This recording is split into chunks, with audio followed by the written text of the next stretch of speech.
ಸಾಮಾನ್ಯವಾಗಿ ನಮ್ಮ ಮಕ್ಕಳು ಇರ್ತಾರೆ. ಆಕಾಶ ತೆಗೆದಿರು ಬಾ ಅಂತ ಹಿಂದೆ ಏನಾದರೂ ಉಪದೇಶ ಕೆಲಸ ಮಾಡಿದರೆ ನಾನು ಪಾಠ ಮಾಡೋರು ಹೀಗೆ ಮಾಡ್ತಾರೆ. ನಾವು ಹೇಗೆ ಪಾಠ ಮಾಡಲಿಕ್ಕೆ ಹೋದಾಗ ಮಕ್ಕಳು ಹಳ್ಳ ಹಿಡಿದಾರಿ ಅಂತೀಯ ಅಂತಾನೋ ಅದೇ ಮಾತನ್ನ ಈ ವೇದಿಕೆ ಮೇಲೆ ನಾನು ಮಾತಾಡುವಾಗ ನಾವು ಅದನ್ನು ಮಾತಾಡಬೇಕಾಗುತ್ತೆ. ಅದಕ್ಕಾಗಿ ಮಕ್ಕಳು ಹಳ್ಳ ಹಿಡಿದಾರೋ ಅಥವಾ ಸರಿ ದಾರಿಯಲ್ಲಿ ಇದ್ದಾರ ಅನ್ನೋದನ್ನ ನೀವು ಪ್ರೂವ್ ಮಾಡಬೇಕಾಗಿದೆ, ನಾನು ಪ್ರೂವ್ ಮಾಡಬೇಕು. ನಾನು ಆ ರೀತಿ ಚೆನ್ನಾಗಿ ಪಾಠ ಮಾಡಿದ್ರೆ ನೀವು ಚೆನ್ನಾಗಿ ಕೂತ್ಕೊಳ್ತೀರಿ, ನೀವು ಚೆನ್ನಾಗಿ ಕೂತ್ಕೊಂಡ್ರೆ ನಾನು ಚೆನ್ನಾಗಿ ಪಾಠ ಮಾಡಬೇಕು. ಸರಿನಾ? ಹಾಗಾದ್ರೆ ಈ ಇಬ್ಬರ ಮೇಲೆಯೂ ಕೂಡ ಈ ಕರ್ತವ್ಯ ಇದೆ. ನಾವಿಬ್ಬರು ಕೂಡ ಇದನ್ನು ಏನು ಮಾಡಬೇಕಾಗಿದೆ? ಪ್ರೂವ್ ಮಾಡಬೇಕಾಗಿದೆ. ಆರಂಭದಲ್ಲಿ ಒಂದು ಖಾರ ಹರಿಸಿದ್ರು ಕೂಡ ಸತ್ಯವನ್ನೇ ಹೇಳಿದ್ದೀನಿ ನಾನು. ಸರಿನಾ? ಅದಕ್ಕಾಗಿ ಮತ್ತೊಮ್ಮೆ ತಮಗೆ ಏನಾದರೂ ಹೃದಯಕ್ಕೆ ಘಾಸಿಯಾಗಿದ್ದರೆ ಮತ್ತೊಮ್ಮೆ ಕ್ಷಮೆಯನ್ನು ಕೇಳ್ತಾ ನನ್ನ ಉಪನ್ಯಾಸವನ್ನು ನಾನು ಮುಂದುವರಿಸ್ತೀನಿ. ನಾವೆಲ್ಲರೂ B.Ed ಅನ್ನು ಓದ್ತಾ ಇರೋದರಿಂದ ಶಿಕ್ಷಣ ಎಲ್ಲ ವ್ಯಾಖ್ಯೆಗಳು ಬರುತ್ತದೆ. ಶಿಕ್ಷಣದ ನಿಜವಾದ ಅರ್ಥ ಏನು? ಶಿಕ್ಷಣ ಅಂದರೆ ಸೆಕೆಂಡ್ ಇಯರ್ದವ್ರು ಎಷ್ಟು ಜನ ಇದ್ರೆ ಇದರಲ್ಲಿ ಕೈ ಮೇಲ್ ಮಾಡಿ. Second year, okay. First year, okay. ಯಾವುದಕ್ಕೂ ಕೈಯ ಎತ್ತಿಲ್ಲ ಅನ್ನೋರು? ಓಕೆ. ನೀವು ಇಂಟರ್ನ್ಶಿಪ್ ಬಂದಂಥವ್ರು? ಓಕೆ, ಸರಿ. ಶಿಕ್ಷಣದ ನಿಜವಾದ ಅರ್ಥನೇ ಹೇಳಿ ಅವ್ರಿಗೆ.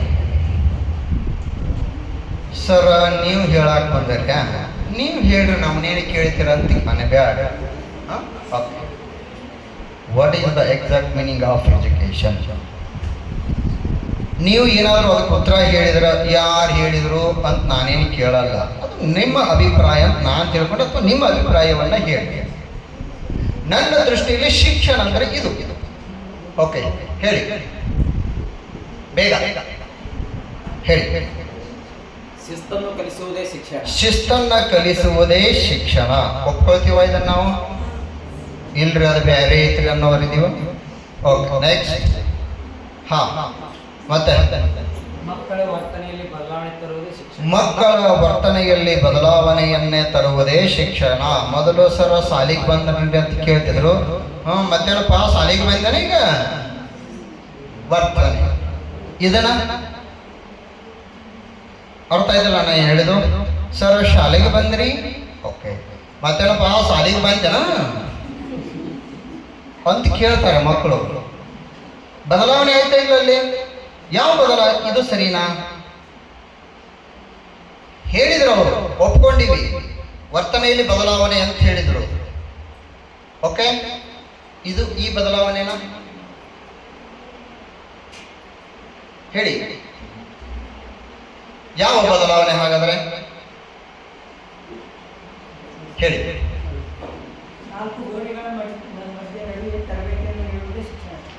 ನಾಲ್ಕು ಗೋಡೆಗಳ ಮಧ್ಯದಲ್ಲಿಯೇ ತರಬೇತಿ ನೀಡುವುದೇ ಶಿಕ್ಷಣ. ಹಾಗಾದ್ರೆ ಹೊರಗಡೆ ಏನು ಕಲಿಯೋದೇ ಇಲ್ವಾ? ಏನು ಕಲಿಯೋದಿಲ್ವಾ? ಸರಿ, ಇರ್ಲಿ, ಓಕೆ. ಅವರ ಅಭಿಪ್ರಾಯವನ್ನು ಹೇಳಿದ್ದಾರೆ. ನೆಕ್ಸ್ಟ್.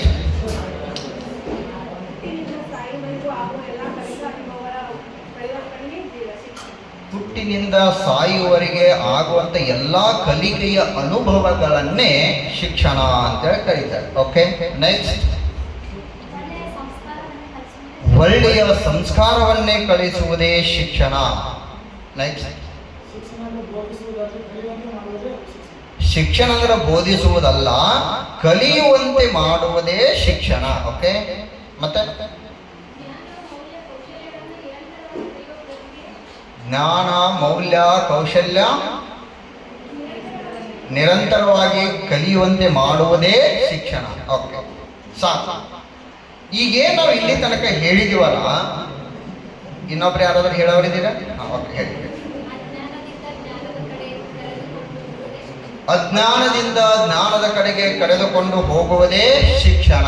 ಓಕೆ, ಇಲ್ಲಿ ತನಕ ಏನು ಹೇಳಿದೀವಲ್ಲ ನಾವು, ಮಾಡ್ತಾ ಇದ್ದಾರಾ ಅಥವಾ ಮಾಡ್ತಾ ಇದೀವಾ ಅನ್ನೋದು ಎರಡನೆಯ ಪ್ರಶ್ನೆ. ಅಜ್ಞಾನದಿಂದ ಜ್ಞಾನದ ಕಡೆಗೆ, ಹುಟ್ಟಿನಿಂದ ಸಾಯುವವರೆಗೆ ವರ್ತನೆಯಲ್ಲಿ ಬದಲಾವಣೆ ಅಥವಾ ಪರಿವರ್ತನೆ ಅಂತ ಹೇಳಿದರು. ಮಾಡ್ತಾ ಇದ್ದೀವಾ? ಹಾಗಾದ್ರೆ ಮಾಡ್ತಾ ಇದ್ದೀವಾ? ಅಜ್ಞಾನದಿಂದ ಜ್ಞಾನದ ಕಡೆಗೆ ಕರೆದುಕೊಂಡು ಹೋಗುವಂಥದ್ದು. ಒಂದು ಮಗು ಕೇಳುತ್ತೆ ಪ್ರಶ್ನೆ, ದ್ವಿತೀಯ ಸಂಶ್ಲೇಷಣೆ ಕ್ರಿಯೆ ಬಗ್ಗೆ ಪಾಠ ಮಾಡ್ತೀವಿ. ಎಲೆಗಳು ಹಸಿರಾಗಿರ್ಲಿಕ್ಕೆ ಪ್ರಮುಖ ಕಾರಣ ನಾವು ಒಂದಿಟ್ಟೆಲ್ಲ ಕಂಠಪಾಠ ಮಾಡಿರ್ತೀವ. ನಾವು ಅದನ್ನು ಅವ್ರಿಗೆ ಹೇಳೋರು, ಎಲೆಗಳು ಹಸಿರಾಗಿರ್ಲಿಕ್ಕೆ ಎಲೆಯಲ್ಲಿ ಇರುವಂಥ ಪತ್ರಹರಿತ ಕಾರಣ, ಅದಕ್ಕಾಗಿ ಎಲೆಗಳು ಹಸಿರಾಗಿರುತ್ತವೆ. ಟೀಚರ ಏನು ಹೇಳ ಹಿಂದೆ ನಮ್ಮ ಮನೆ ಮುಂದೆ ಇದ್ದದ್ದು ಗಿಡದಾಗ್ರಿ ಅರ್ಸನ್ ಕಲರ್ ಎಲೆ ಐತಲ್ರಿ, ಅದರ ಪತ್ರ ಹರಿತ ಇರುತ್ತೋ ಇಲ್ಲೋ? ಅದು ಮಂದಿನ ವರ್ಷ ಬರ್ತದೆ. ಈಗ ಕೇಳ್ತೇನ ಮಗುವಿನಲ್ಲಿ ಅಜ್ಞಾನ ಇತ್ತು ಅಂದ್ರೆ ಎಲೆ ಹಸಿರಾಗಿರ್ಲಿಕ್ಕೆ ಪತ್ರ ಹರಿತ ಕಾರಣ. ಆದರೆ ನಮ್ಮ ಮನೆಯ ಮುಂದ್ಗಡೆ ಇರ್ತಕ್ಕಂಥ ಒಂದು ಗಿಡದಲ್ಲಿ ಅರಿಶಿನ ಬಣ್ಣದ ಎಲೆ ಇದೆ, ಅದರಲ್ಲಿ ಪತ್ರ ಹರಿತಿಲ್ಲೋ? ಅಜ್ಞಾನ. ತಿಳ್ಕೊಳ್ಬೇಕಂತ ಅನಿಸ್ತು ಮಗುವಿಗೆ. ಕೇಳಿದಾಗ ನನ್ನ ಪ್ರತಿಕ್ರಿಯೆ ಹೇಗಿರುತ್ತೆ? ದೊಡ್ಡ ಶಾಣೆ ಆಗ್ಯಾನ. ಹೇಳ್ತೀವ ಇಲ್ವಾ? ಹೇಳ್ತೀವಿಲ್ವಾ? ಹೀಗೆ ಹೇಳ್ಬೇಕಾ? ಹಾಗಾದ್ರೆ ಆದರೆ ಮಾಡ್ತಾ ಇದ್ದೀವಾ ಅಂತ ಅಂದಾಗ ಬಹುತೇಕ ನನ್ನ ತೃಪ್ತಿ ಮಾಡ್ಲಿಕ್ಕೆ ನೀವು ಉತ್ತರ ಕೊಡಬೇಡ. ఎవರೇ ಒಂದುವರೆಗೆ ಹಚ್ಚಿ ನೋಡಿದಾಗ ಇಲ್ಲ ಅಂತ ಉತ್ತರನ ಬರೋದು. ನನ್ನ ಆದಿಯಾಗಿ ನನ್ನನ್ನು ಸೇರಿ, ಹೌದಾ?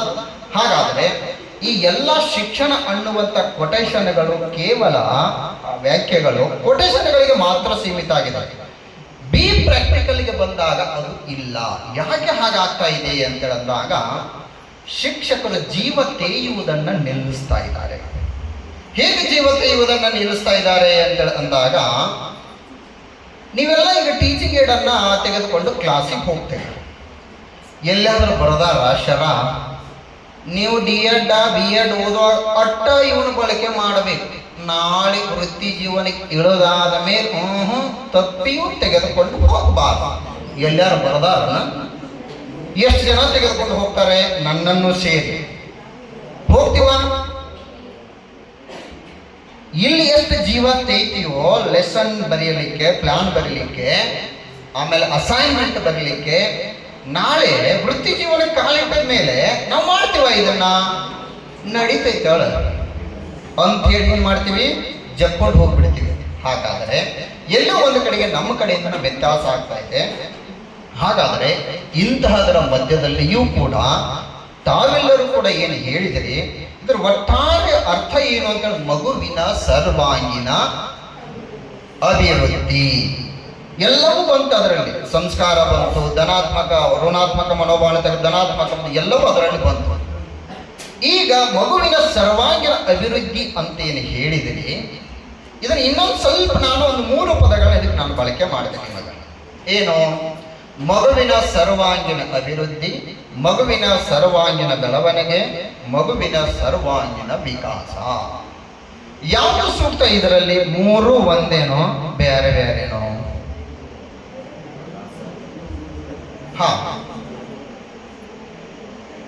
ಹೇಳಿ, 3 ಒಂದೇನೋ ಅಥವಾ ಬೇರೆ ಬೇರೆನೋ?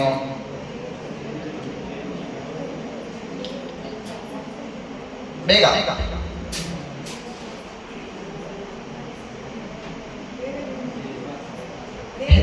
ಬೇರೆ ಬೇರೆ. ಹಾಗಾದ್ರೆ ಯಾವುದು ಸೂಕ್ತ? ಯಾವ ಪದ ಸೂಕ್ತ? ಹಾಗಾದ್ರೆ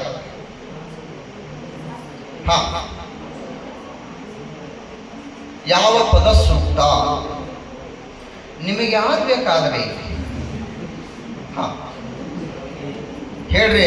ನಮ್ಮ ಅಣ್ಣನ ಬಳಗ ಒಂದಿಷ್ಟು ಇದೇ, ಬೇಗ ಹೇಳಿ. ಅಭಿವೃದ್ಧಿ ಸೂಕ್ತ ಯಾಕೆ? ಬೆಳವಣಿಗೆ ಯಾಕೆ ಅಲ್ಲ?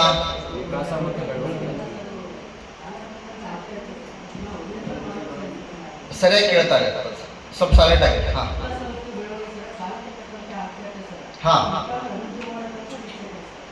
ಮಕ್ಕಳ ಅಭಿವೃದ್ಧಿ ಮಾಡುವವರ ಶಿಕ್ಷಕರು ಬೆಳವಣಿಗೆ ಮತ್ತು ವಿಕಾಸ ಕಾಲಕ್ಕೆ ತಕ್ಕಂತೆ ಆಗ್ತಾ ಇರುತ್ತೆ, ಅದಕ್ಕಾಗಿ ಅಭಿವೃದ್ಧಿ ಸೂಕ್ತ ಅಂತ ಹೇಳ್ತಾರೆ. ಅವ್ರು ಕೂತ್ಕೊಳ್ಳಿ. ನೆಕ್ಸ್ಟ್ ಮತ್ತೆ ಬೇರೆ ಇಲ್ರಿ, ಅಭಿವೃದ್ಧಿ ಅಲ್ಲ ಬೆಳವಣಿಗೆ ಅನ್ನೋರಿದೀವ? ಇಲ್ಲ, ಬೆಳವಣಿಗೆ ಅಲ್ಲ ರೀ ವಿಕಾಸ ಅನ್ನೋರಿದೀವ? ವಿಕಾಸ ಅನ್ನೋರು ಎಷ್ಟು ಜನ ಇದೀವಿ ಇದರಲ್ಲಿ? ಓಕೆ, ವಿಕಾಸ ಯಾಕೆ ಹೇಳಿ. ಮಗುವಿನ ಬೌದ್ಧಿಕ ಮತ್ತು ಮಾನಸಿಕ ಬೆಳವಣಿಗೆಯನ್ನ ವಿಕಾಸ ಒಳಗೊಂಡಿದೆ. ಕೂತ್ಕೊಳ್ಳಿ. ನೀವೇನು ಬೇರೆ ಹೇಳೋದಿದ್ದೀರಾ? ಅದೇ ಹಾಂ, ಹಿಂದ್ಗಡೆ ಯಾರೋ ಕೈ ಇಟ್ಟಿದ್ರಿ, ಅವ್ರು ಹೇಳಿದ್ದ ನಾನು ಹೇಳೋರಿದ್ದ ಇಲ್ಲ. ಹಾಂ ಹೇಳಿ. ವಿಕಾಸ ಅನ್ನುವಂಥದ್ದು ಜೀವನ ಪರ್ಯಂತ ನಡೆಯುತ್ತೆ. ಬೆಳವಣಿಗೆ ಅನ್ನುವುದು ಲಿಮಿಟೇಷನ್ ಇದೆ ಅದಕ್ಕೆ. ಓಕೆ, ಧನ್ಯವಾದ. ಸರಿ ನೋಡಿ, ನಾವು PUC ಸೆಕೆಂಡ್ ಇಯರ್ ಆದಮೇಲೆ 3 ವರ್ಷ ಪದವಿ ಮುಗಿಸ್ಕೊಂಡು ಬೇಕಿದ್ದರೆ ಇದರಲ್ಲಿ PG ಮುಗಿಸ್ಕೊಂಡು ಕೂಡ ಬಂದಂಥವ್ರು ಇದರಲ್ಲಿ ಇರ್ಬೋದು ಅಂತ ನಾನು ಅನ್ಕೊಳ್ತೀನಿ. ಅಂದರೆ PUC 12 ಅಲ್ಲಿವರೆಗೆ 12 ವರ್ಷದ ಶಿಕ್ಷಣ, ಆಮೇಲೆ ಪದವಿ ಒಂದು 3 ವರ್ಷ 15 ವರ್ಷ, PG ಒಂದು 2 ವರ್ಷ ಅಥವಾ ಮಾಡದೇ ಇರಬಹುದು. 15 ವರ್ಷಗಳ ಕಾಲ ನಿರಂತರ ಅಧ್ಯಯನವನ್ನ ಮಾಡಿಕೊಂಡು ಬಂದಂತ ನಮ್ಮಗಳಿಗೆ ಬೆಳವಣಿಗೆ, ಅಭಿವೃದ್ಧಿ, ವಿಕಾಸ ಈ 3 ಪದಗಳು ಒಂದೇನೋ ಬೇರೆ ಬೇರೆನೋ, ಒಂದೇನೋ ಬೇರೆ ಬೇರೆ ಅನ್ನುವಂಥದ್ದನ್ನು ಗೊಂದಲ ಸೃಷ್ಟಿ ಮಾಡಿದ್ದಾರೆ. ಹಾಗಾದರೆ ಈ 3 ಪದಗಳೇ ನನಗೆ ಗೊಂದಲವನ್ನ ಸೃಷ್ಟಿ ಮಾಡಿರುವಾಗ ನನ್ನ ವಿದ್ಯಾರ್ಥಿಗಳಿಗೆ 6 ವಿಷಯಗಳು ಎಷ್ಟು ಗೊಂದಲವನ್ನ ಸೃಷ್ಟಿ ಮಾಡಬಲ್ಲವು? ಒಂದು ವಿಷಯದಲ್ಲಿ ಬರುವಂತ ಪ್ರತಿಯೊಂದು ಅಧ್ಯಾಯಗಳು ಎಷ್ಟು ಗೊಂದಲವನ್ನ ಸೃಷ್ಟಿ ಮಾಡಬಲ್ಲವು? ಪ್ರತಿಯೊಂದು ಅಧ್ಯಾಯದಲ್ಲಿ ಬರುವಂತ ಪ್ರತಿಯೊಂದು ಅಂಶಗಳೂ ಕೂಡ ಎಷ್ಟು ಗೊಂದಲವನ್ನ ಸೃಷ್ಟಿ ಮಾಡಬಲ್ಲವು? ಹಾಗಾದರೆ ನನ್ನ ತಯಾರಿ ಹೇಗೆ ಇರಬೇಕು ಅನ್ನುವಂಥದ್ದು ಇದರಿಂದ ನಮಗೆ ಅರ್ಥ ಆಗತ್ತೆ. ನಾನು ನಿಮಗೆ ಬೆಳವಣಿಗೆ, ಅಭಿವೃದ್ಧಿ, ವಿಕಾಸವನ್ನ ಸ್ಪಷ್ಟೀಕರಣ ಕೊಟ್ಟು ನಾನು ಮುಂದಗಡೆ ಹೋಗ್ತೇನೆ. ನಾವು ಮಗುವಿನ ಸರ್ವಾಂಗೀಣ ಅಭಿವೃದ್ಧಿ ಅನ್ನುವಂಥದ್ದಾಗಲಿ ಅಥವಾ ಬೆಳವಣಿಗೆ ಅನ್ನುವಂಥದ್ದಾಗಲಿ ಬಳಕೆ ಮಾಡಬಾರದು. ಸರ್ವಾಂಗೀಣ ವಿಕಾಸ ಅನ್ನುವಂಥದ್ದನ್ನ ಬಳಕೆ ಮಾಡಬೇಕು. ಯಾಕೆ ಅಂತೇಳಿ ಅಂದಾಗ, ಬೆಳವಣಿಗೆ ಅನ್ನುವಂಥದ್ದು ವಿಕಾಸದ ಒಂದು ಭಾಗ. ಬೆಳವಣಿಗೆ ಅನ್ನುವಂಥದ್ದು ಶರೀರಕ್ಕೆ ಸಂಬಂಧಪಟ್ಟಿರತಕ್ಕಂಥದ್ದು. ಇದಕ್ಕೆ ಲಿಮಿಟೇಷನ್ ಇದೆ. ನಿರ್ದಿಷ್ಟ ಅವಧಿಯವರೆಗೆ ಬೆಳವಣಿಗೆ ಆಗತ್ತೆ, ಅದಾದ ಮೇಲೆ ನಿಂತು ಹೋಗುತ್ತೆ. ಉದಾಹರಣೆಗಾಗಿ ಈ ಶರೀರಕ್ಕೆ ಸಂಬಂಧಪಟ್ಟಂತೆ 18 ವರ್ಷಗಳ ಕಾಲ, ಅಂದರೆ ಅದರಲ್ಲಿಯೂ ಕೂಡ 14 ವರ್ಷಗಳವರೆಗೆ ಶರೀರದ ಬೆಳವಣಿಗೆಯ ವೇಗ ಅಧಿಕವಾಗಿರುತ್ತೆ. 14ರಿಂದ 18ನೇ ವರ್ಷದವರೆಗೆ ಬೆಳವಣಿಗೆಯ ವೇಗ ಕಡಿಮೆಯಾಗತ್ತೆ. 18 ವರ್ಷದ ನಂತರ ಸ್ಥಗಿತಗೊಳ್ಳುತ್ತೆ. ಇದು ಗೊತ್ತಿದೆ ನನಗೆ. ಅದಾದ ಮೇಲೆ ಅಭಿವೃದ್ಧಿ ಯಾಕೆ ಅಲ್ಲ ಅಂತೇಳಿ ಅಂದಾಗ, ಬೆಳವಣಿಗೆಯ ಜೊತೆಗೆ ಆರ್ಥಿಕ ಅಂಶಗಳು ಸೇರಿಕೊಂಡಾಗ ಅದನ್ನ ನಾವು ಅಭಿವೃದ್ಧಿ ಅಂತೇಳಿ ಕರಿತೀವಿ. ಲಾಭ ನಷ್ಟ. ಇಂಡಿಯಾ ಈಸ್ ಡೆವಲಪ್ಡ್ ಕಂಟ್ರಿ ಅಲ್ವಾ? ಡೆವಲಪಿಂಗ್ ಅಲ್ಲ, ಡೆವಲಪ್ಡ್ ಕಂಟ್ರಿ. ಡೆವಲಪಿಂಗ್ ಅಂದ್ರ ಅಭಿವೃದ್ಧಿ ಹೊಂದುತ್ತಿರುವ, ಡೆವಲಪ್ಡ್ ಅಂದ್ರ ಹೊಂದಿದ. ಹೇಗೆ ಹೇಳ್ತೀರಿ ಅಂತೇಳಿ ಅಂದರೆ, ಜಗತ್ತಿನಲ್ಲಿ ಇವತ್ತು 4ನೇ ಆರ್ಥಿಕ ಬಲಿಷ್ಠ ರಾಷ್ಟ್ರ ಭಾರತ. $4 ಟ್ರಿಲಿಯನ್ ನಲ್ಲಿ ವ್ಯವಹಾರವನ್ನ ಮಾಡುವುದರ ಮೂಲಕವಾಗಿ 6.9% GDP ಹೊಂದುವುದರ ಮೂಲಕವಾಗಿ ಜಗತ್ತಿನಲ್ಲಿ 4ನೇ ಆರ್ಥಿಕ ಬಲಿಷ್ಠ ರಾಷ್ಟ್ರ ಆಗಿದೆ ನನ್ನ ಭಾರತ. ಅದಕ್ಕಾಗಿ ಇಂಡಿಯಾ ಈಸ್ ಡೆವಲಪಿಂಗ್ ಅಲ್ಲ, ಡೆವಲಪ್ಡ್ ಕಂಟ್ರಿ. ಸರಿನಾ? ಅದರಲ್ಲಿ ಹಲವೊಂದಿಷ್ಟು ಸಮಸ್ಯೆಗಳು, ಅದು 2ನೇ ಭಾಗ. ಸರಿನಾ? ಅದಾದ ಮೇಲೆ ವಿಕಾಸ ಅನ್ನುವಂಥದ್ದು ಏನು ಅಂತೇಳಿ ಅಂದಾಗ, ವಿಕಾಸ ಅನ್ನುವಂಥದ್ದು ಕಣ್ಣಿಗೆ ಕಾಣಿಸಬಹುದು, ಕಾಣಿಸದೆ ಇರಬಹುದು. ಹೀಗೆ ಕಣ್ಣಿಗೆ ಕಾಣಿಸಬಹುದು ಅಥವಾ ಕೇಳಿಸಬಹುದು. ಉದಾಹರಣೆ, ನಾನೀಗ ಮಾತಾಡ್ತಾ ಇದ್ದೀನಿ, ಕೇಳ್ತಾ ಇದ್ದೀನಿ, ಕನ್ನಡ ಬಹಳ ಚೆನ್ನಾಗಿ ಮಾತಾಡ್ತಾರ ಇವರು ಅಂತೇಳಿ ನಿಮಗೆ ಅನಿಸತ್ತೆ. ಈಗ ನನಗೆ ಹಿಂದಿ ಬರ್ತೈತಿಲ್ಲ, ನಿಮಗೇನು ಗೊತ್ತು? ಹೌದಾ? ನನ್ನನ್ನು ನೋಡಿದ ತಕ್ಷಣ ಹಿಂದಿನೂ ಮಾತಾಡ್ತಾನ, ಮರಾಠಿನೂ ಮಾತಾಡ್ತಾನ ಹೇಳಕ್ ಆಗಲ್ಲ.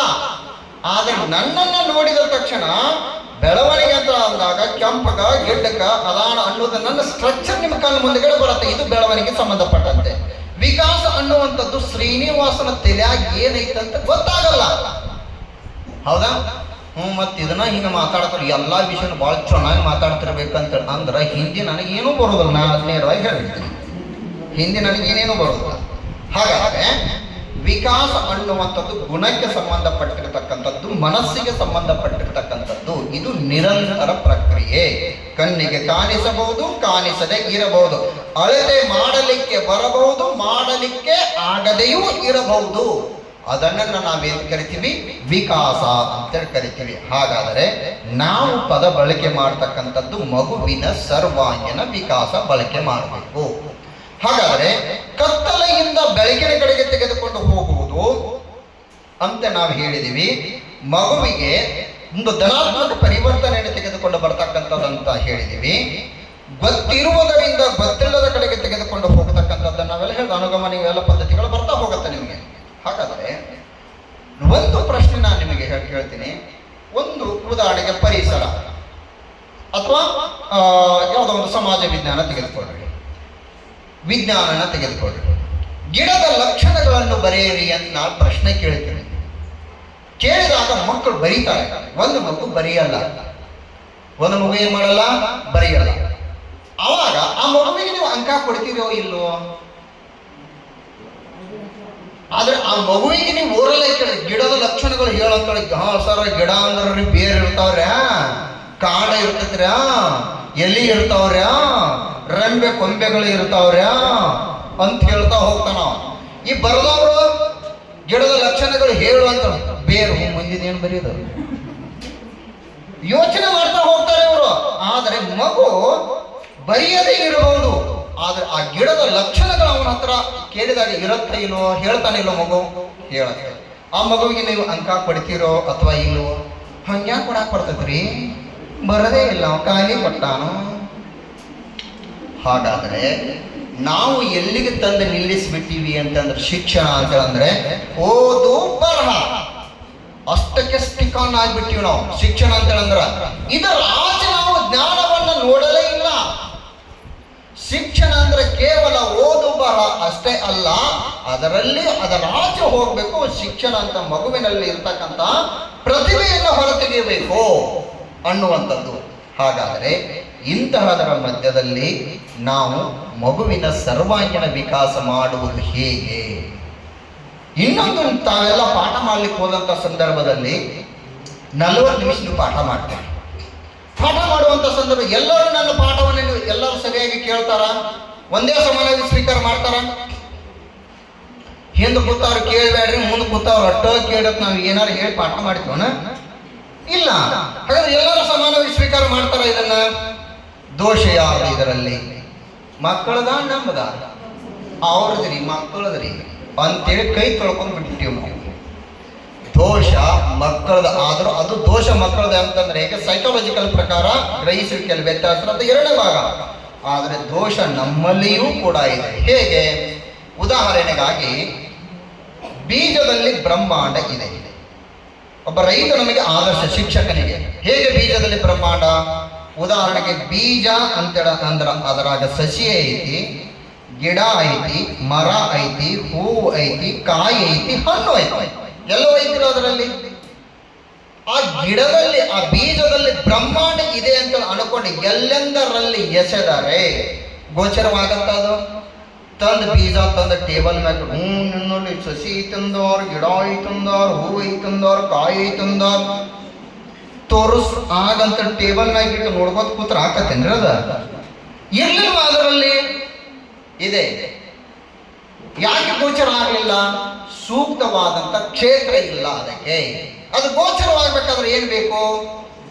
ಫಲವತ್ತಾದ ಮಣ್ಣು ಬೇಕು. ಮಣ್ಣಿನಲ್ಲಿ ಹಾಕಿ ಅದಕ್ಕೆ ನೀರು, ಪಾಲನೆ, ಪೋಷಣೆ ಕೊಟ್ಟಾದ ಮೇಲೆ ಅದು ಎಲ್ಲವೂ ಗೋಚರವಾಗತ್ತೆ. ಹಂಗ ರೈತ ಏನ್ ಮಾಡ್ತಾನೆ? ಬೀಜದಲ್ಲಿ ಬ್ರಹ್ಮಾಂಡ ಇದೆ ಅಂತ ಅನ್ಕೊಂಡು ಹೋಗಿ ಎಲ್ಲೆಂದರಲ್ಲಿ ಬೀಜ ಎಸೆದು ಬರೋದಿಲ್ಲ ಅವ.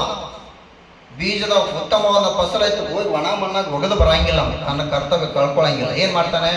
ಫಲವನ್ನ ರೆಂಟೆ ಹೊಡಿತಾನೆ, ಕುಂಟೆ ಹೊಡಿತಾನೆ, ಬಿಸಿಲಿಗೆ ಮಣ್ಣನ್ನ ಕಾಯಿಸ್ತಾನೆ, ಮಣ್ಣಿಗೆ ಏನಾಗ್ತಾನೆ? ಗೊಬ್ಬರವನ್ನ ಹಾಕ್ತಾನೆ.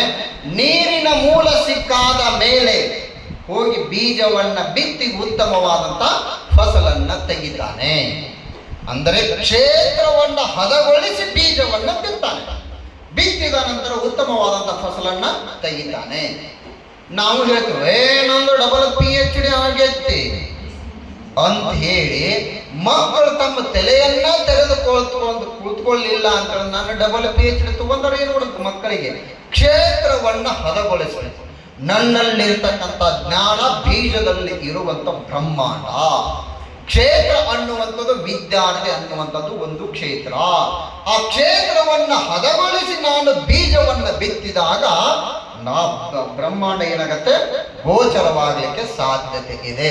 ಅದಕ್ಕಾಗಿ ನಿಮಗೆ ಹರಬಾಟನ ಪಂಚಸೋಪಾನಗಳು 5 ಈಗಳು ಅದಕ್ಕೆ ಇಟ್ಟಾರ, ಸುಮ್ಮನೆ ಇಟ್ಟಿಲ್ಲ, ಅವನ ಕೆಲಸ ಇಲ್ಲದಕ್ಕೆ. ಓಕೆ, ಹಾಗಾದರೆ ಕ್ಷೇತ್ರವನ್ನು ಸಿದ್ಧಗೊಳಿಸಿ ಕಾರ್ಯವನ್ನು ನಿರ್ವಹಿಸಿದಾಗ ಉತ್ತಮವಾದಂತಹ ಫಸಲು ಬರುತ್ತೆ.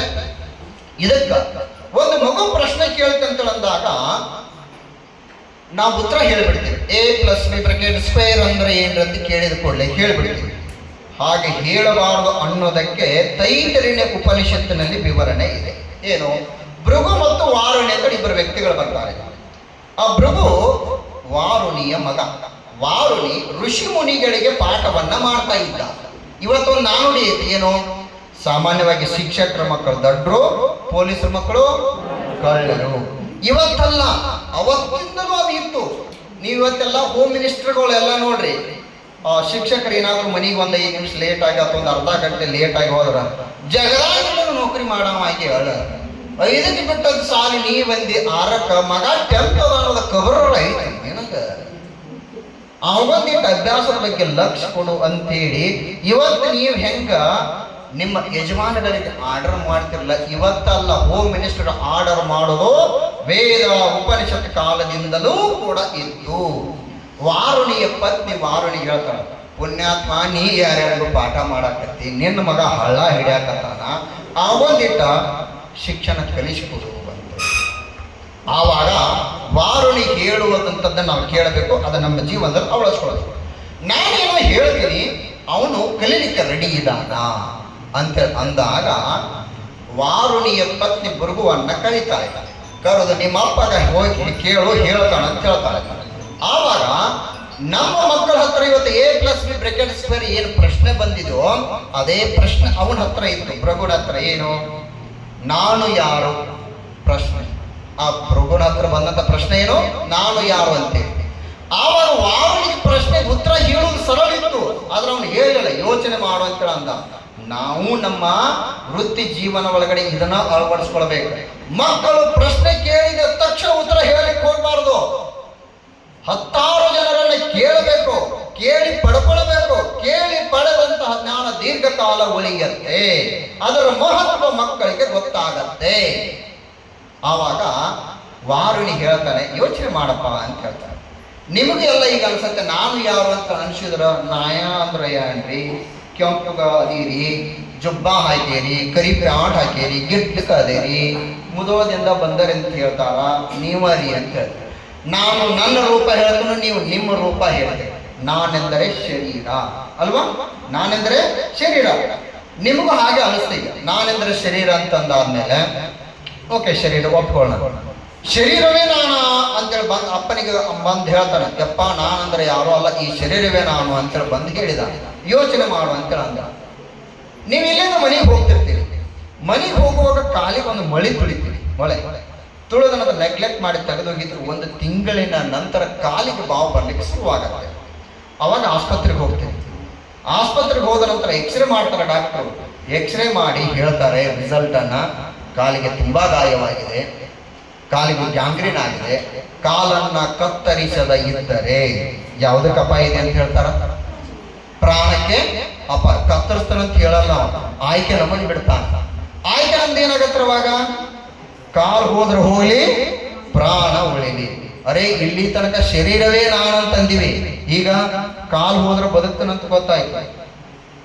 ಶರೀರದ ಆಚೆ ಇನ್ನೊಂದು ಕೈ ಹೋದ್ರೆ ನಾನು ಬದುಕ್ತೇನೆ ಅಂತ ಅರ್ಥ ಆಯ್ತು. ಶರೀರವೇ ನಾನಲ್ಲ, ಶರೀರದ ಆಚೆ ಇನ್ನೊಂದಿದೆ, ಅದೇನು, ಪ್ರಾಣ. ನಾನೆಂದರೆ ಶರೀರ, ನಾನೆಂದರೆ ಪ್ರಾಣ. ಬಂದು ಹೇಳಿದಪ್ಪ ನಪ್ಪ ನಾನೆಂದರೆ ಶರೀರ, ನಾನೆಂದರೆ ಪ್ರಾಣ ಅಂತ ಹೇಳಿದ. ಯೋಚನೆ ಮಾಡು ಅಂತ ಅಂದ. ಎಲ್ಲಿಯವರೆಗೆ ಈ ಶರೀರದಲ್ಲಿ ಪ್ರಾಣ ಇರುತ್ತೋ ಅಲ್ಲಿ ತನಕ ಡ್ಯಾಡಿ ಆಗಿರ್ತಾನೆ ನಮ್ಮ ಅಪ್ಪ. ನಮ್ಮ ಅಪ್ಪನದಾಗಿಂದ ಶರೀರದಾಗಿಂದ ಪ್ರಾಣ ಹೋದಾದ್ಮೇಲೆ ಡ್ಯಾಡಿ ಇದ್ದ ಬಾಡಿ ಆಗ್ತಾನೆ. ಯಾವಾಗ ಬರ್ತದೆ ಬಾಡಿ ಅಂತ ಕೇಳ್ತಾರ, ಸರಿನಾ? ಹಾಗಾದರೆ ಈ ಶರೀರಕ್ಕೆ ಸದಾ ಚೈತನ್ಯವನ್ನ ಕೊಡ್ತಕ್ಕಂಥದ್ದು ಯಾವುದು, ಪ್ರಾಣ. ನಿಮ್ದು ಶರೀರನೂ ಇಲ್ಲೇ ಅದ, ಪ್ರಾಣನೂ ಇಲ್ಲೇ ಅದ. ಆದ್ರ ಇನ್ನೊಂದಿದೆ, ಇವೇನು ಮಗುವಿನ ಸರ್ವಾಂಗೀಣ ವಿಕಾಸ ಬೇರೆ ಪುರಾಣ ತಕ್ಕೊಂಡು ಕೂತಾನಲ್ಲ ಇವು ಅಂತೇಳಿ ಎದ್ದು ಹೋಗೋಣ ಅಂತ ನಿಮಗೆ ಅನಿಸ್ತದ. ಹೆಂಗೆ ಎದ್ದು ಹೋಗೋದು ನಿಮಗೆ ನೀವೇ ಪ್ರಶ್ನೆ ಮಾಡ್ಕೊಳ್ತೀರಿ. ಅಲ್ಲಿ ಬೇರೆ ಪ್ರಾಚಾರ್ಯ ಮುಂದ್ಗಡೆ ಕೂತ್ಕೊಂಡಿದ್ದಾರೆ, ಶಿಕ್ಷಕರಲ್ಲಿ ಕೂತ್ಕೊಂಡಿದ್ದಾರೆ, ಹೆಂಗೆ ಎದ್ದು ಹೋಗೋದು ಅಂತೇಳಿ ನಿಮಗೆ ನೀವೇ ಇದನ್ನ ಮಾಡ್ಕೊಳ್ತೀವಿ. ಹಾಗಾದ್ರೆ ಅದನ್ನ ನೀವು ಈಗ ಏನಪ್ಪಾ ಅಂದ್ರೆ ಇಲ್ಲಿಂದ ಮನಸ್ಸು ಇನ್ನೊಂದು ಬೇರೆ ಕಡೆಗೆ ಮೊಬೈಲ್ ರಿಂಗ್ ಆಗತ್ತೆ. ಈಗ ಹೋಗಿ ರಿಸೀವ್ ಮಾಡ್ಬೇಕಂತ ಅನ್ಸತ್ತ, ಮಾಡ್ಲಿಕ್ಕೆ ಆಗ್ತಾ ಇಲ್ಲ. ನೀವು ಎರಡು ಇಲ್ಲ ಬ್ಯಾಗ್ ನಿಮ್ ಲಕ್ಷ್ಯ ಆ ಕಡೆಗದ, ಫೋನಿನ ಕಡೆಗದ. ಅಂದರೆ ಅದನ್ನ ನಾವೇಂತ ಕರಿತೀವಿ ಮನಸ್ಸು. ಅದನ್ನ ನಾವೇಂತ ಕರಿತೀವಿ ಮನಸ್ಸು. ನಾನೆಂದರೆ ಶರೀರ, ನಾನೆಂದರೆ ಪ್ರಾಣ, ನಾನೆಂದರೆ ಮನಸ್ಸು. ಇಲ್ಲಿಗೆ ನಿಂತ ಇಲ್ಲ, ಇದರ ಆಚೆ ಇನ್ನೂ ಇದೆ. ಏನು ಎದ್ದು ಹೋಗ್ಬೇಕಂತ ನಿಮಗೆ ಅನಿಸ್ತದ. ಹೆಂಗೆ ಎದ್ದು ಹೋಗೋದ ನಿಮಗೆ ನೀವ ನಿಯಂತ್ರಣ ಮಾಡ್ಕೊಂಡು ಇನ್ನೊಂದು ತಾಸು ಹೇಳ್ತಿರ್ಬೇಕು ಪುಣ್ಯಾತ್ಮ. ಆಮೇಲೆ ಎದ್ದು ಹೋದ್ರ ಆತಂತೇಳಿ ನಿಮಗೆ ನೀವ ನಿಯಂತ್ರಣ ಹಾಕೊಂಡು ಕೂತ್ಕೊಳ್ತೀರಿ. ಅದನ್ನ ನಾವು ಏನು ಕರಿತೀವಿ ಬುದ್ಧಿ. ಏನು ಮಾಡಬೇಕು ಏನು ಮಾಡಬಾರ್ದು ಅನ್ನೋದು ನನ್ನ ಒಳಗಡೆನೆ ಅದ. ಮನಸ್ಸನ್ನ ನಿಯಂತ್ರಣ ಮಾಡುವುದು ನನ್ನ ಒಳಗಡೆನೆ ಅದ. ಅದ ನಾವೇನು ಕರಿತೀವಿ ಬುದ್ಧಿ ಅಂತೇಳಿ ಕರೀತೀವಿ. ಅದು ನನ್ನ ಒಳಗಡೆನೆ ಇದೆ. ಇಲ್ಲಿಗೆ ನಿಂತ ಇಲ್ಲ, ಇದರ ಆಚೆ ಇನ್ನೂ ಇದೆ. ಏನು ಅಂದುಕೊಂಡ ಕೆಲಸಗಳು ಸಕ್ಸಸ್ ಆದರೆ ಆನಂದ, ಆಗದೆ ಇದ್ದರೆ ದುಃಖ. ಎದ್ದು ಹೋಗಬೇಕಂತ ಅನ್ಸತ್ತ, ಯಾರೋ ಎದ್ದು ಹೋದವ್ರು ಹೊಳ್ಳಿ ಬರಲಿಲ್ಲ, ಒಳಗೆ ಕೂತು ನೋಡ ಅಲ್ಲೇ ಬಕ್ರಾಗಳಂತ ಹೊರಗೆ ಅಡ್ಡಿ ಹೇಳ್ಕೊತ ಅಡ್ಡಾಡ್ತಿರ್ತಾನೆ, ಕಾಲ ಹಾರಿಸ್ಕೊತಾವ. ಅವನಿಗಿರುವಷ್ಟು ಸಂತೋಷ ಒಳಗೆ ಕೂತವ್ರಿಗೆ ಇರುವುದಿಲ್ಲ. ನಾನು ಎದ್ದು ಹೋಗ್ಬೇಕಾಗಿತ್ತು, ನಾನು ಎದ್ದು ಹೋಗ್ಬೇಕಾಗಿತ್ತು ಅಂತ ಹೇಳಿದೆ. ಓಕೆ, ಇದಕ್ಕೆ ಇನ್ನೊಂದಿಷ್ಟು ತಮಗೆ ತಿಳಿಯುವ ರೀತಿಯಲ್ಲಿ ನಾನು ಹೇಳ್ತೀನಿ. ಏನು, ನಾವೆಲ್ಲ BEd ಓದ್ತಾ ಇದ್ವಿ, ನಾಳೆಗೆ ಪರೀಕ್ಷೆಯನ್ನ ಬರೀತೀವಿ. BEd ಒಳಗಡೆ ಕನಿಷ್ಠ 50 ಅಂಕ ತೆಗೆದುಕೊಂಡ್ರೆ ಪಾಸ್, ಇಲ್ಲ ಅಂದ್ರೆ ಫೇಲ್. 50ರ ಬದಲಾಗಿ ನಾವು 60 ತೆಗೆದುಕೊಂಡು ಪಾಸ್ ಆದ್ರೆ ಸಾಕಂತ ನನಗೆ ಅನಿಸಿರ್ತದ. 60 ಬೀಳು ಬದಲಿ 70 ಬಿತ್ತು ಅಂತ ತಿಳ್ಕೊಳ್ರಿ. ರಿಸಲ್ಟ್ ಬಂದಾಗ ಹೇಗಿರುತ್ತೆ ನನ್ನ ಪ್ರತಿಕ್ರಿಯೆ? ನಮ್ಮ ದೋಸ್ತ ನಮ್ಮ ಜೋಡಿಯನ್ನು ಇರ್ತಾರ, ಅವ್ರಿಗೆ ಅಟ್ಟ 65 60 ಆಗಿರ್ತವೆ. ಏನು ಮಗನ ಹಂಗಾರ ಓದ್ತಿತ್ತು ಅಂತೇಳಿ. ಮಕ್ಕಳ್ಯ ನಿಮಗೆ ಗೊತ್ತಿಲ್ಲ, ನೀವು ಒಟ್ಟರು ಮನ್ಕೊಂಡವ್ರ ರಾತ್ರಿ ಎದ್ದು ಓದ್ತಿದ್ನ ಹೇಳುವಂಥ ಶೈಲಿ. ನೀವು ನಿಮ್ಮ ಜೋಡ ಅಡ್ಡಾಡ್ತಾರಂತ ಮಾಡಿದ್ರಿ, ನಾ ರಾತ್ರಿ ಓದ್ತಿದ್ದೆ. ಆವಾಗ ಸಂತೋಷಕ್ಕೆ ಪಾರವೇ ಇಲ್ಲ ಅವನಿಗೆ. 95 ತಗೊಂಡವ, ಇನ್ನು 5 ಇಲ್ವಾ ಅದು ಅಂತೇಳಿ ಅಳ್ತಿರ್ತಾನ. 95 ತೆಗೆದುಕೊಂಡವನಿಗಿಂತಲೂ 70 ತೆಗೆದುಕೊಂಡವನ ಸಂತೋಷ ತುಂಬಾ ಜಾಸ್ತಿ ಇರುತ್ತೆ. ಸರಿನಾ? ಅದ 60 70 ಬೀಳು ಬದಲಿ 50 ಬಿತ್ತಂತ ತಿಳ್ಕೊಂಡು ನಮ್ದು ರಿಯಾಕ್ಷನ್ ಹೇಗಿರುತ್ತೆ? ಯಾವನ ಕೈಯ ಸಿಕ್ಕತ್ ನಿಮ್ಮ ಪೇಪರ್, ಇನ್ನೊಂದು 10 ಕೊಟ್ಟಿದ್ರೆ ಅವ್ರ ಅಪ್ಪನ ಮನೆ ಗಂಟೆ ಏನು ಹೋಗಿತ್ತು, ನಂದ ಸಿಗ್ಬೇಕು ಅವನ ಕೈಯಾಗ ಪೇಪರ. ಘಟನೆ ಒಂದೇ, ಘಟನೆ ಏನು ರಿಸಲ್ಟ್. ಅಂದ್ಕೊಂಡಿಕ್ಕಿಂತ ಚೆನ್ನಾಗಾದರೆ ಸಂತೋಷ, ಅದಕ್ಕಿಂತಲೂ ಕಡಿಮೆ ಆದರೆ ದುಃಖ. ಅದು ನನ್ನೊಳಗಡೆನೆ ಇದೆ. ನಿಮಗೆ ರಿಸಲ್ಟ್ ಬಂದಾಗ 60 ಬೀಳು ಬದಲಿ 80 ಬಿದ್ದಾಗ ನಿಮ್ಮ ಮುಂದಗಡೆ 1 ಲಕ್ಷ ರೂಪಾಯಿ ರೊಕ್ಕ ತಂದು ಇಟ್ರ, ಆ 1 ಲಕ್ಷ ರೂಪಾಯಿ ನಿಮ್ಗೆ ಸಂತೋಷ ಕೊಡಲ್ಲ. ಮಾರನೇ ದಿನ ಯವ್ವ ಬಸ್ ತಪ್ಪೈತಿ, ರಿಕ್ಷಾಕ್ ಹೋಗ್ಬೇಕು, 10 ರೂಪಾಯಿ ಕೊಡಂತ ಅವನಿಗೆ ಕೇಳ್ಕೊಂಡು ಬರವಾಲಿಕ್ಕು ನಾವು. ಮರುದಿನ 10 ರೂಪಾಯಿ ಗತಿ ಇಲ್ಲದೆ ಇರುವಂತ ಸ್ಥಿತಿ ಒಳಗಡೆ ರಿಸಲ್ಟ್ ಬಂದ ದಿನ 1 ಲಕ್ಷ ಇಟ್ಟರು ಆ ಸಂತೋಷ ಕೊಡುವುದಿಲ್ಲ. ಸರಿನಾ? ಹಾಗಾದರೆ ಅದು ನನ್ನೊಳಗಡೆ ಅದು ಆನಂದ. ಅದೇನು ಆನಂದ. ಈ ಶರೀರ 5 ಕೋಶಗಳಿಂದ ರಚನೆಯಾಗಿದೆ. ಒಂದು ಅನ್ನಮಯ ಕೋಶ, 2ನೇದು ಪ್ರಾಣಮಯ ಕೋಶ, 3ನೇದು ಮನೋಮಯ ಕೋಶ, 4ನೇದು ವಿಜ್ಞಾನಮಯ ಕೋಶ, 5ನೇದು ಆನಂದಮಯ ಕೋಶ. ಈ 5 ಕೋಶಗಳ ವಿಕಾಸವೇ ಮಗುವಿನ ಸರ್ವಾಂಗೀಣ ವಿಕಾಸ. ನಾವೇನ್ ಮಾಡಿವಿ? 4 ಮೂಲೆಯಾಗ ಡಬ್ಬಡಿದೀವಿ. ಅನ್ನಮಯ ಕೋಶ, ಪ್ರಾಣಮಯ ಕೋಶ, ಮನೋಮಯ ಕೋಶ, ಆನಂದಮಯ ಕೋಶ 4 ಮೂಲೆಯಾಗ ಡಬ್ಬಡಿದೀವಿ. ವಿಜ್ಞಾನಮಯ ಕೋಶ ಒಂದನ್ನು ಹಿಡ್ಕೊಂಡು ಹೊಂಟಿ ಬಿಟ್ಟಿವಿ. ಇದು ಮಗುವಿನ ಸರ್ವಾಂಗೀಣ ವಿಕಾಸ ಅಲ್ಲ. ಹಾಗಾದ್ರೆ ಇದರಿಂದ ಏನ್ ದುಷ್ಪರಿಣಾಮ ಆಗ್ಲಿಕ್ಕದ? ಇವತ್ತು ವಿಜ್ಞಾನಮಯ ಕೋಶ ಬೆಳವಣಿಗೆ 1ರಿಂದಲೇ ಏನಾಗ್ತಾ ಇದೆ ಅಂತ ಅಂದಾಗ ನಿರುದ್ಯೋಗದ ಸಮಸ್ಯೆ ಉಂಟಾಗ್ತಾ ಇದೆ. ಭಾರತ ರಾಷ್ಟ್ರದಲ್ಲಿ ಒಂದು ವರ್ಷಕ್ಕೆ 1,10,00,000 ಜನ ಪದವಿಯನ್ನು ಮುಗಿಸ್ಕೊಂಡು ಬರ್ತಾ ಇದ್ದಾರೆ. ಉದ್ಯೋಗ ಸೃಷ್ಟಿ ಆಗ್ತಕ್ಕಂಥದ್ದು ಕೇವಲ 10% ಮಾತ್ರ. ಉದ್ಯೋಗ ಸೃಷ್ಟಿ ಆಗ್ತಕ್ಕಂಥದ್ದು ಎಷ್ಟು? ಕೇವಲ 10% ಮಾತ್ರ. ಅದರಲ್ಲಿ 2.5% ಸರ್ಕಾರಿ ನೌಕರಿಗಳು, 6% ಕಾರ್ಪೊರೇಟ್ ವಲಯದಲ್ಲಿ, ರಿಮೈನಿಂಗ್ 1.5% ಅಲ್ಲೇ ಇಲ್ಲೇ ಕೆಲಸ ಮಾಡ್ಕೊಂಡಿರ್ತಾರೆ. 90% ನಿರುದ್ಯೋಗಿಗಳು ಇವತ್ತು ಹೊರಹೊಮ್ತಾ ಇದ್ದಾರೆ. ಹಾಗಾದ್ರೆ ಏನ್ ಮಾಡಬೇಕಾಗಿದೆ? ಮಗುವಿನ ಸರ್ವಾಂಗೀಣ ವಿಕಾಸ ಅಂತ ಅಂದಾಗ ಈ 5 ಕೋಶಗಳ ವಿಕಾಸಕ್ಕಾಗಿ ನೀಡುವ ಶಿಕ್ಷಣ ಪಂಚಮುಖಿ ಶಿಕ್ಷಣ. ಯೋವ ಈಗ ಬತ್ತ ಟ್ರೈನ್ ಟ್ರ್ಯಾಕ್ ಇಲ್ಲಿ ತನಕ ಎಲ್ಲೆಲ್ಲೋ ಹೋಗಿತ್ತು. ಈಗ ಇಲ್ಲಿ ಬತ್ತು ಟ್ರೈನ ಟ್ರ್ಯಾಕಿಗೆ ಬಂತು. ಈ 5 ಕೋಶಗಳ ವಿಕಾಸಕ್ಕಾಗಿ ನೀಡುವ ಶಿಕ್ಷಣ ಪಂಚಮುಖಿ ಶಿಕ್ಷಣ. ಈ ಪಂಚಮುಖಿ ಶಿಕ್ಷಣಕ್ಕ ಅಂತಂದ್ರೆ ಒಂದು ಅನ್ನಮಯ ಕೋಶ ಮತ್ತು ಪ್ರಾಣಮಯ ಕೋಶಕ್ಕಾಗಿ ಶಾರೀರಿಕ ವಿಕಾಸ ಅಂತ ಕರಿತೀವಿ. ಮಾನಸಿಕ ವಿಕಾಸವನ್ನ 2 ಭಾಗವನ್ನ ಮಾಡ್ತೀವಿ, ಮಾನಸಿಕ ವಿಕಾಸ ಮತ್ತು ಭಾವನಾತ್ಮಕ ವಿಕಾಸ. ವಿಜ್ಞಾನಮಯ ಕೋಶವನ್ನ ನಾವು ಬೌದ್ಧಿಕ ವಿಕಾಸ ಅಂತೇಳಿ ಕರಿತೀವಿ. ಆನಂದಮಯ ಕೋಶವನ್ನ ನಾವು ನೈತಿಕ ವಿಕಾಸ ಅಂತೇಳಿ ಕರಿತೀವಿ. ಈ 5 ಕೋಶಗಳ ವಿಕಾಸವೇ ಮಗುವಿನ ಸರ್ವಾಂಗೀಣ ವಿಕಾಸ, ಅದು ಪಂಚಮುಖಿ ಶಿಕ್ಷಣ. ಅನ್ನಮಯ ಕೋಶ ಮತ್ತು ಪ್ರಾಣಮಯ ಕೋಶ ಎರಡನ್ನೂ ಸೇರಿಸಿ ನಾವು ಶಾರೀರಿಕ ವಿಕಾಸ ಅಂತ ಏನು ಕರಿತೀವಿ. ಶಾರೀರಿಕ ವಿಕಾಸ ಯಾಕೆ ಬೇಕು ಅಂತ ಅಂದಾಗ ಶರೀರ ಮಾಧ್ಯಮ ಖಲು ಧರ್ಮ ಸಾಧನಂ. ಅಂದರೆ ಸದೃಢವಾದಂಥ ಶರೀರದಲ್ಲಿ ಸದೃಢವಾದಂಥ ಮನಸ್ಸಿರುತ್ತೆ. ಶರೀರ ಚೆನ್ನಾಗಿರಬೇಕು, ವಯಸ್ಸಿಗೆ ಅನುಗುಣವಾಗಿ ಶರೀರ ಬೆಳವಣಿಗೆ ಆಗಬೇಕು, ವಯಸ್ಸಿಗೆ ತಕ್ಕಂತ ಎತ್ತರ ಆಗಬೇಕು. ಸರಿನಾ? ಹಾಗಾದ್ರೆ ವಯಸ್ಸಿಗೆ ಅನುಗುಣವಾಗಿ ಅವಯವಗಳು ಬೆಳಿಬೇಕು. ಇವತ್ತು ಈ ಶಾರೀರಿಕ ವಿಕಾಸಕ್ಕಾಗಿ ಮೊದಲನೆಯ ತತ್ವ ಭೋಜನ, ಊಟ. ಸರ್ ಟೈಮ್ ಆಗಿದ್ರಿ ಬಿಟ್ರೆ ಹೊಕ್ಕಿವ್ರಿ ಅಂತೀರಿ. ಎಷ್ಟಕ್ಕೆ ಹೋದ್ರಿ ಅವ್ರಿಗೆ ಊಟ? 2 ಸರಿ. ಹಾಗಾದ್ರೆ ಈ ಭೋಜನ ನೋಡಿ, 1 ನಿಮಿಷ. ಭೋಜನ ಶಾರೀರಿಕ ವಿಕಾಸಕ್ಕೆ ಎಷ್ಟು ಮಹತ್ವ ಅಂತ ಅಂದಾಗ ಸರ್ ಇದನ್ನ ಶಾರೀರಿಕ ವಿಕಾಸಕ್ಕಾಗಿ ಭೋಜನದ್ದು ಪಿ ಮಾಸ್ಟರ್ ಹೇಳ್ತಾರಂತಂದ್ರೆ ಪಿ ಮಾಸ್ಟರ್ ಹೇಳ್ಬೇಕಂತೇನಿಲ್ಲ, ಪ್ರತಿಯೊಬ್ಬರ ಕರ್ತವ್ಯ. ಏನು ತಿನ್ನಬೇಕು ಏನು ತಿನ್ನಬಾರದು ಅನ್ನೋದನ್ನ ಮಕ್ಕಳಿಗೆ ಹೇಳಬೇಕು. ಹೆಂಗ ತಿನ್ನಬೇಕು ಅನ್ನೋದು ಹೇಳಬೇಕು, ಯಾವಾಗ ತಿನ್ನಬೇಕು ಅನ್ನೋದನ್ನ ಹೇಳಬೇಕು. ನಮ್ಮ ಹಸಿವನ್ನು ಇಂಗಿಸುವುದು ಕೇವಲ ವಸ್ತು ಅಲ್ಲ, ಅದ್ರ ಹಿಂದಗಡೆ ಇರ್ತಕ್ಕಂಥ ಭಾವ. ಹೆಂಗ್ ಹೇಳ್ತೀರಿ ಅಂತಂದ್ರ ಮನೆಗೆ ಯಾರ ಅತಿಥಿಗಳು ಬರ್ತಾರ. ಅತಿಥಿಗಳು ಬಂದ್ರಂದ್ರ ಲಗ್ನ ಪತ್ರ ಕೊಡಕ್ ಬಂದಿರ್ತಾರ. ಬಂದ ಕೊಳ್ಳೆ ಬರ್ರಿ ಕೂಳು ತಿಂದು ಹೋಗಾಕ್ರಿ ಅಂತ ಒಳಗೆ ಬಿಡ್ತಾರ. ಯಾರು ಊಟ ಮಾಡಿ ಹೋಗ್ರ, ಅದೇ ಕೂಳು ತಿಂದು ಹೋಗಾಕ್ರಿ ಅಂದ್ರೆ ಊಟ ಮಾಡಿ ಹೋಗ್ರಿ ಅಂತೇಳಿ ಅರ್ಥ. ಒಳಗೆ ಕಾಲಿಟ್ರೆ ಎಡವಟ್ಟಾಕತ್ತೆ ಅಂತೇಳಿ ಅವ್ರು ಏನ್ ಮಾಡ್ತಾರೆ, ಪೇಪರ್ ಹೋಗೋದು ಹೋಗ್ತಾರ. ಕಾಗದ ಏನೋ ಲಗ್ನ ಪತ್ರವನ್ನ ಅದರ ಬದಲಾಗಿ ಬರ್ರಿ ಕುತ್ಕೊಳ್ರಿ, ಒಂದ್ 5 ನಿಮಿಷ ಕುತ್ಕೊಳ್ರಿ, ಅಡಿಗೆ ಮಾಡ್ತೀನಿ, ಊಟ ಮಾಡ್ಕೊಂಡು ಹೋಗಾಕ್ರಿ ಅಂತ. ಇಲ್ರಿ ಮನಿ ಬಾಳ ಅದಾವ, ಮತ್ತ ಚಾ ಊಟ ಮಾಡಿ ಕೊಡೋದ್ ಬಗ್ಗೆ. ಸರಿನಾ? ಮನಿ ಒಳಗಡೆ ಊಟ ಮಾಡುವಂತ ಸಂದರ್ಭ ಒಳಗೆ ಹೋಗಾನಿ ಸಪ್ಪಳ ಅಂತ ಊಟ ಮಾಡ್ಬೇಕಂತ ಮನಸ್ಸಿಗೆ ಬರ್ತದೇನ್ರಿ? ಹೋಗಾನಿ ಒಳಗಡೆ ಕುಟ್ಟಾಕತ್ತಿರ ತಿಳ್ಕೊಡ್ರಿ, ಕಡಾವಣಿಗೆ ಚಮಚಲೆ ಊಟ ಮಾಡ್ಬೇಕಂತ ಅನ್ಸಲ್ಲ. ಖಾಲಿ ಆಗೈತಂತ ಸಿಂಬಲ್ ಅದು, ಊಟ ಮಾಡ್ಬೇಕಂತ ಅನ್ಸಲ್ಲ.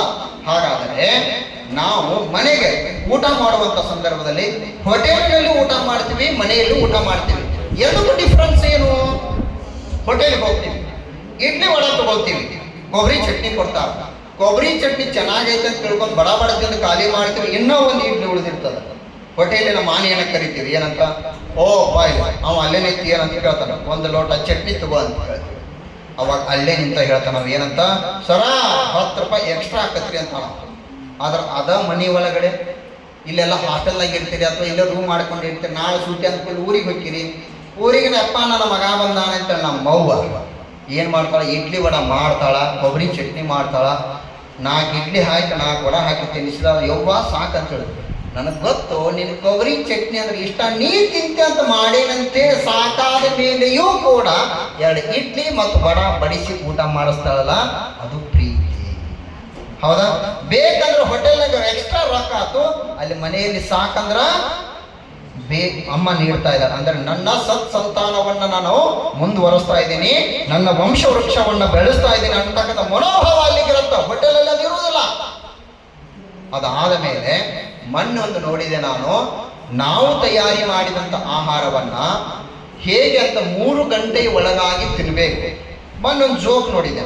ಏನು, ಇಬ್ಬರು ಗಂಡ ಹೆಂಡತಿ ನೌಕರಿ ಮಾಡ್ತಾ ಇದ್ರು ಮಲ್ಟಿನ್ಯಾಷನಲ್ ಕಂಪ್ನಿ ಒಳಗಡೆ. ರಾತ್ರಿ ಮನೆಗೆ ಬಂದಾದ ಮೇಲೆ ಹೋಟೆಲ್ನಲ್ಲಿ ಏನೋ ಇದರಲ್ಲಿ ಆಫೀಸ್ನಲ್ಲಿ ಅವ್ರ ಬಾಸ್ ಬೈದಿದ್ರು ಏನೋ ಕಾಣಿಸುತ್ತೆ.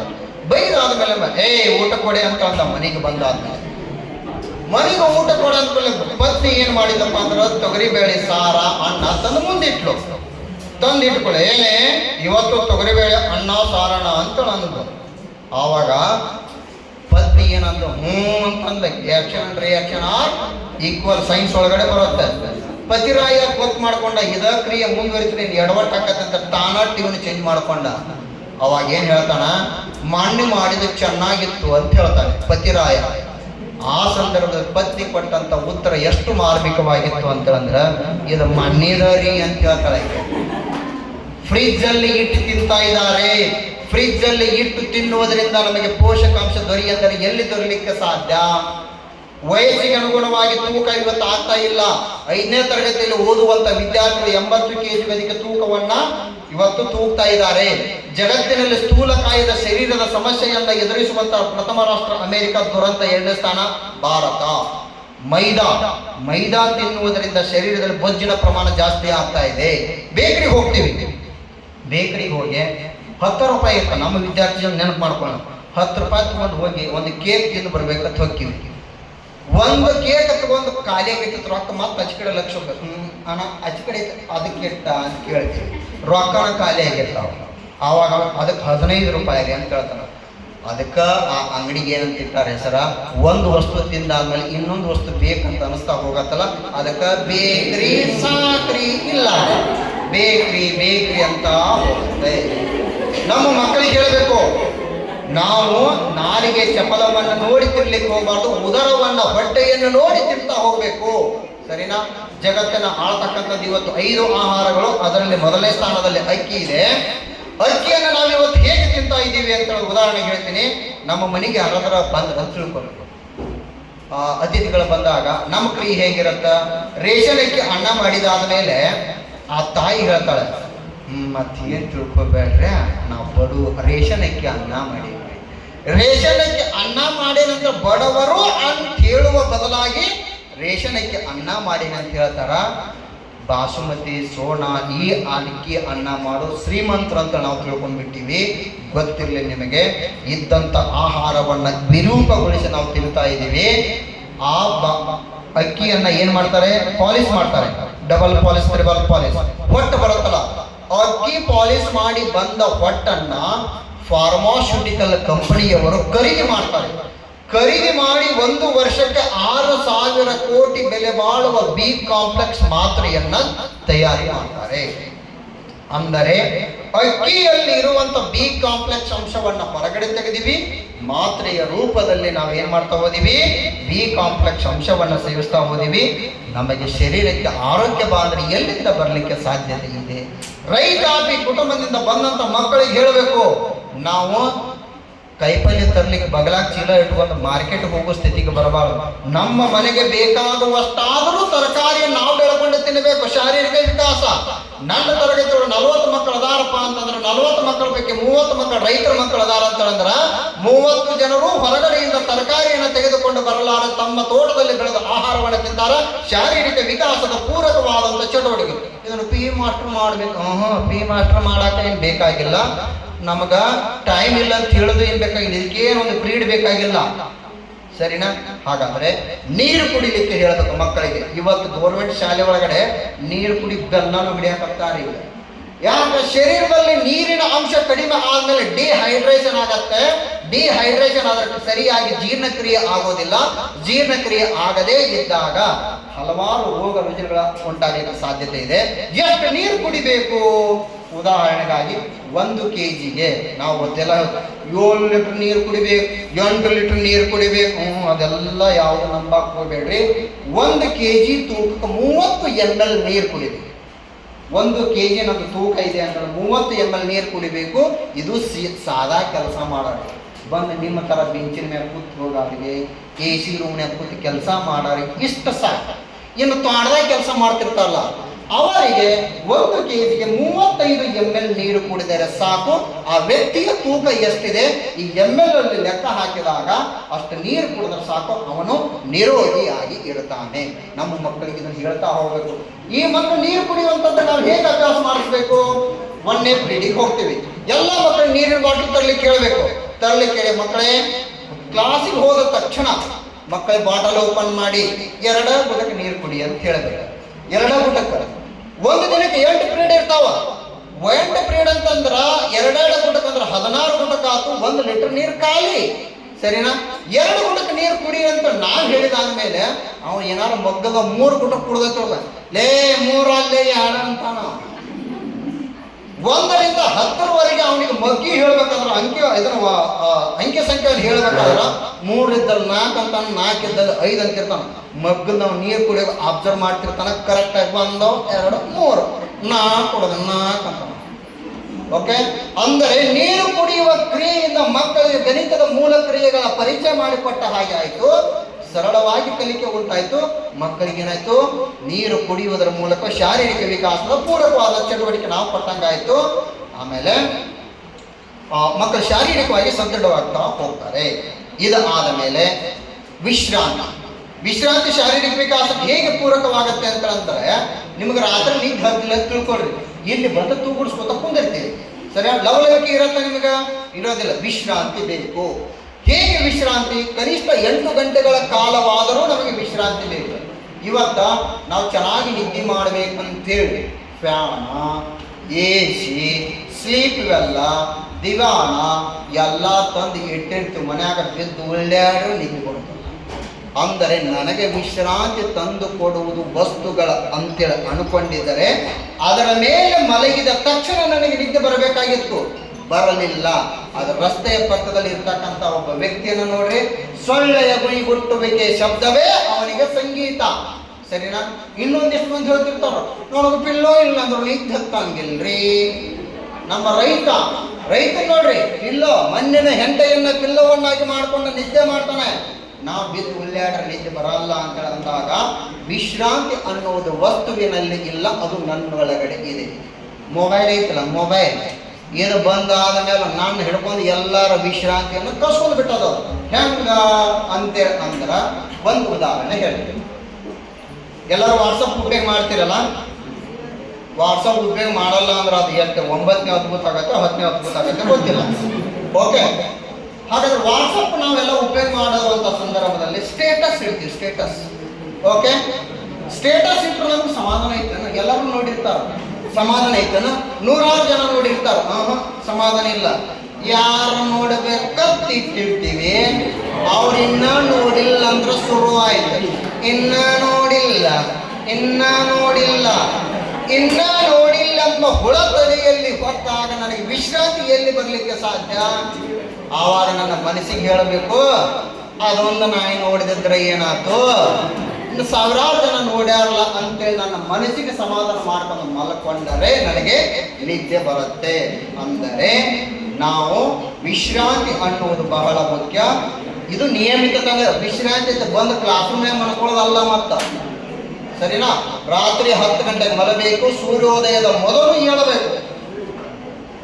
ಸೂರ್ಯೋದಯದ ಮೊದಲು ಏಳುವುದರಿಂದ ನಮಗೆ ಆರೋಗ್ಯ ಬರುತ್ತಾ?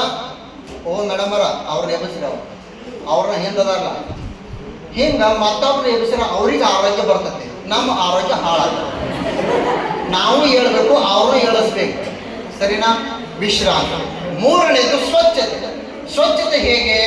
ಉದಾಹರಣೆಗಾಗಿ ನಾವು ಸ್ನಾನ ಮಾಡಲಿಲ್ಲ ಅಂತ ಅನ್ಕೊಡಿ, ನಮ್ಗೆ ಲವಲವಿಕೆ ಇರತ್ತಾ? ಲವಲವಿಕೆ ಇರೋದಿಲ್ಲ. ಸ್ನಾನ ಮಾಡಿದ ಶರೀರಕ್ಕಾದ್ರೂ ಅದು ಮನುಷ್ಯನ ಮೇಲೂ ಕೂಡ ಏನಾಗಿದೆ? ಪರಿಣಾಮ ಬೀರುತ್ತೆ.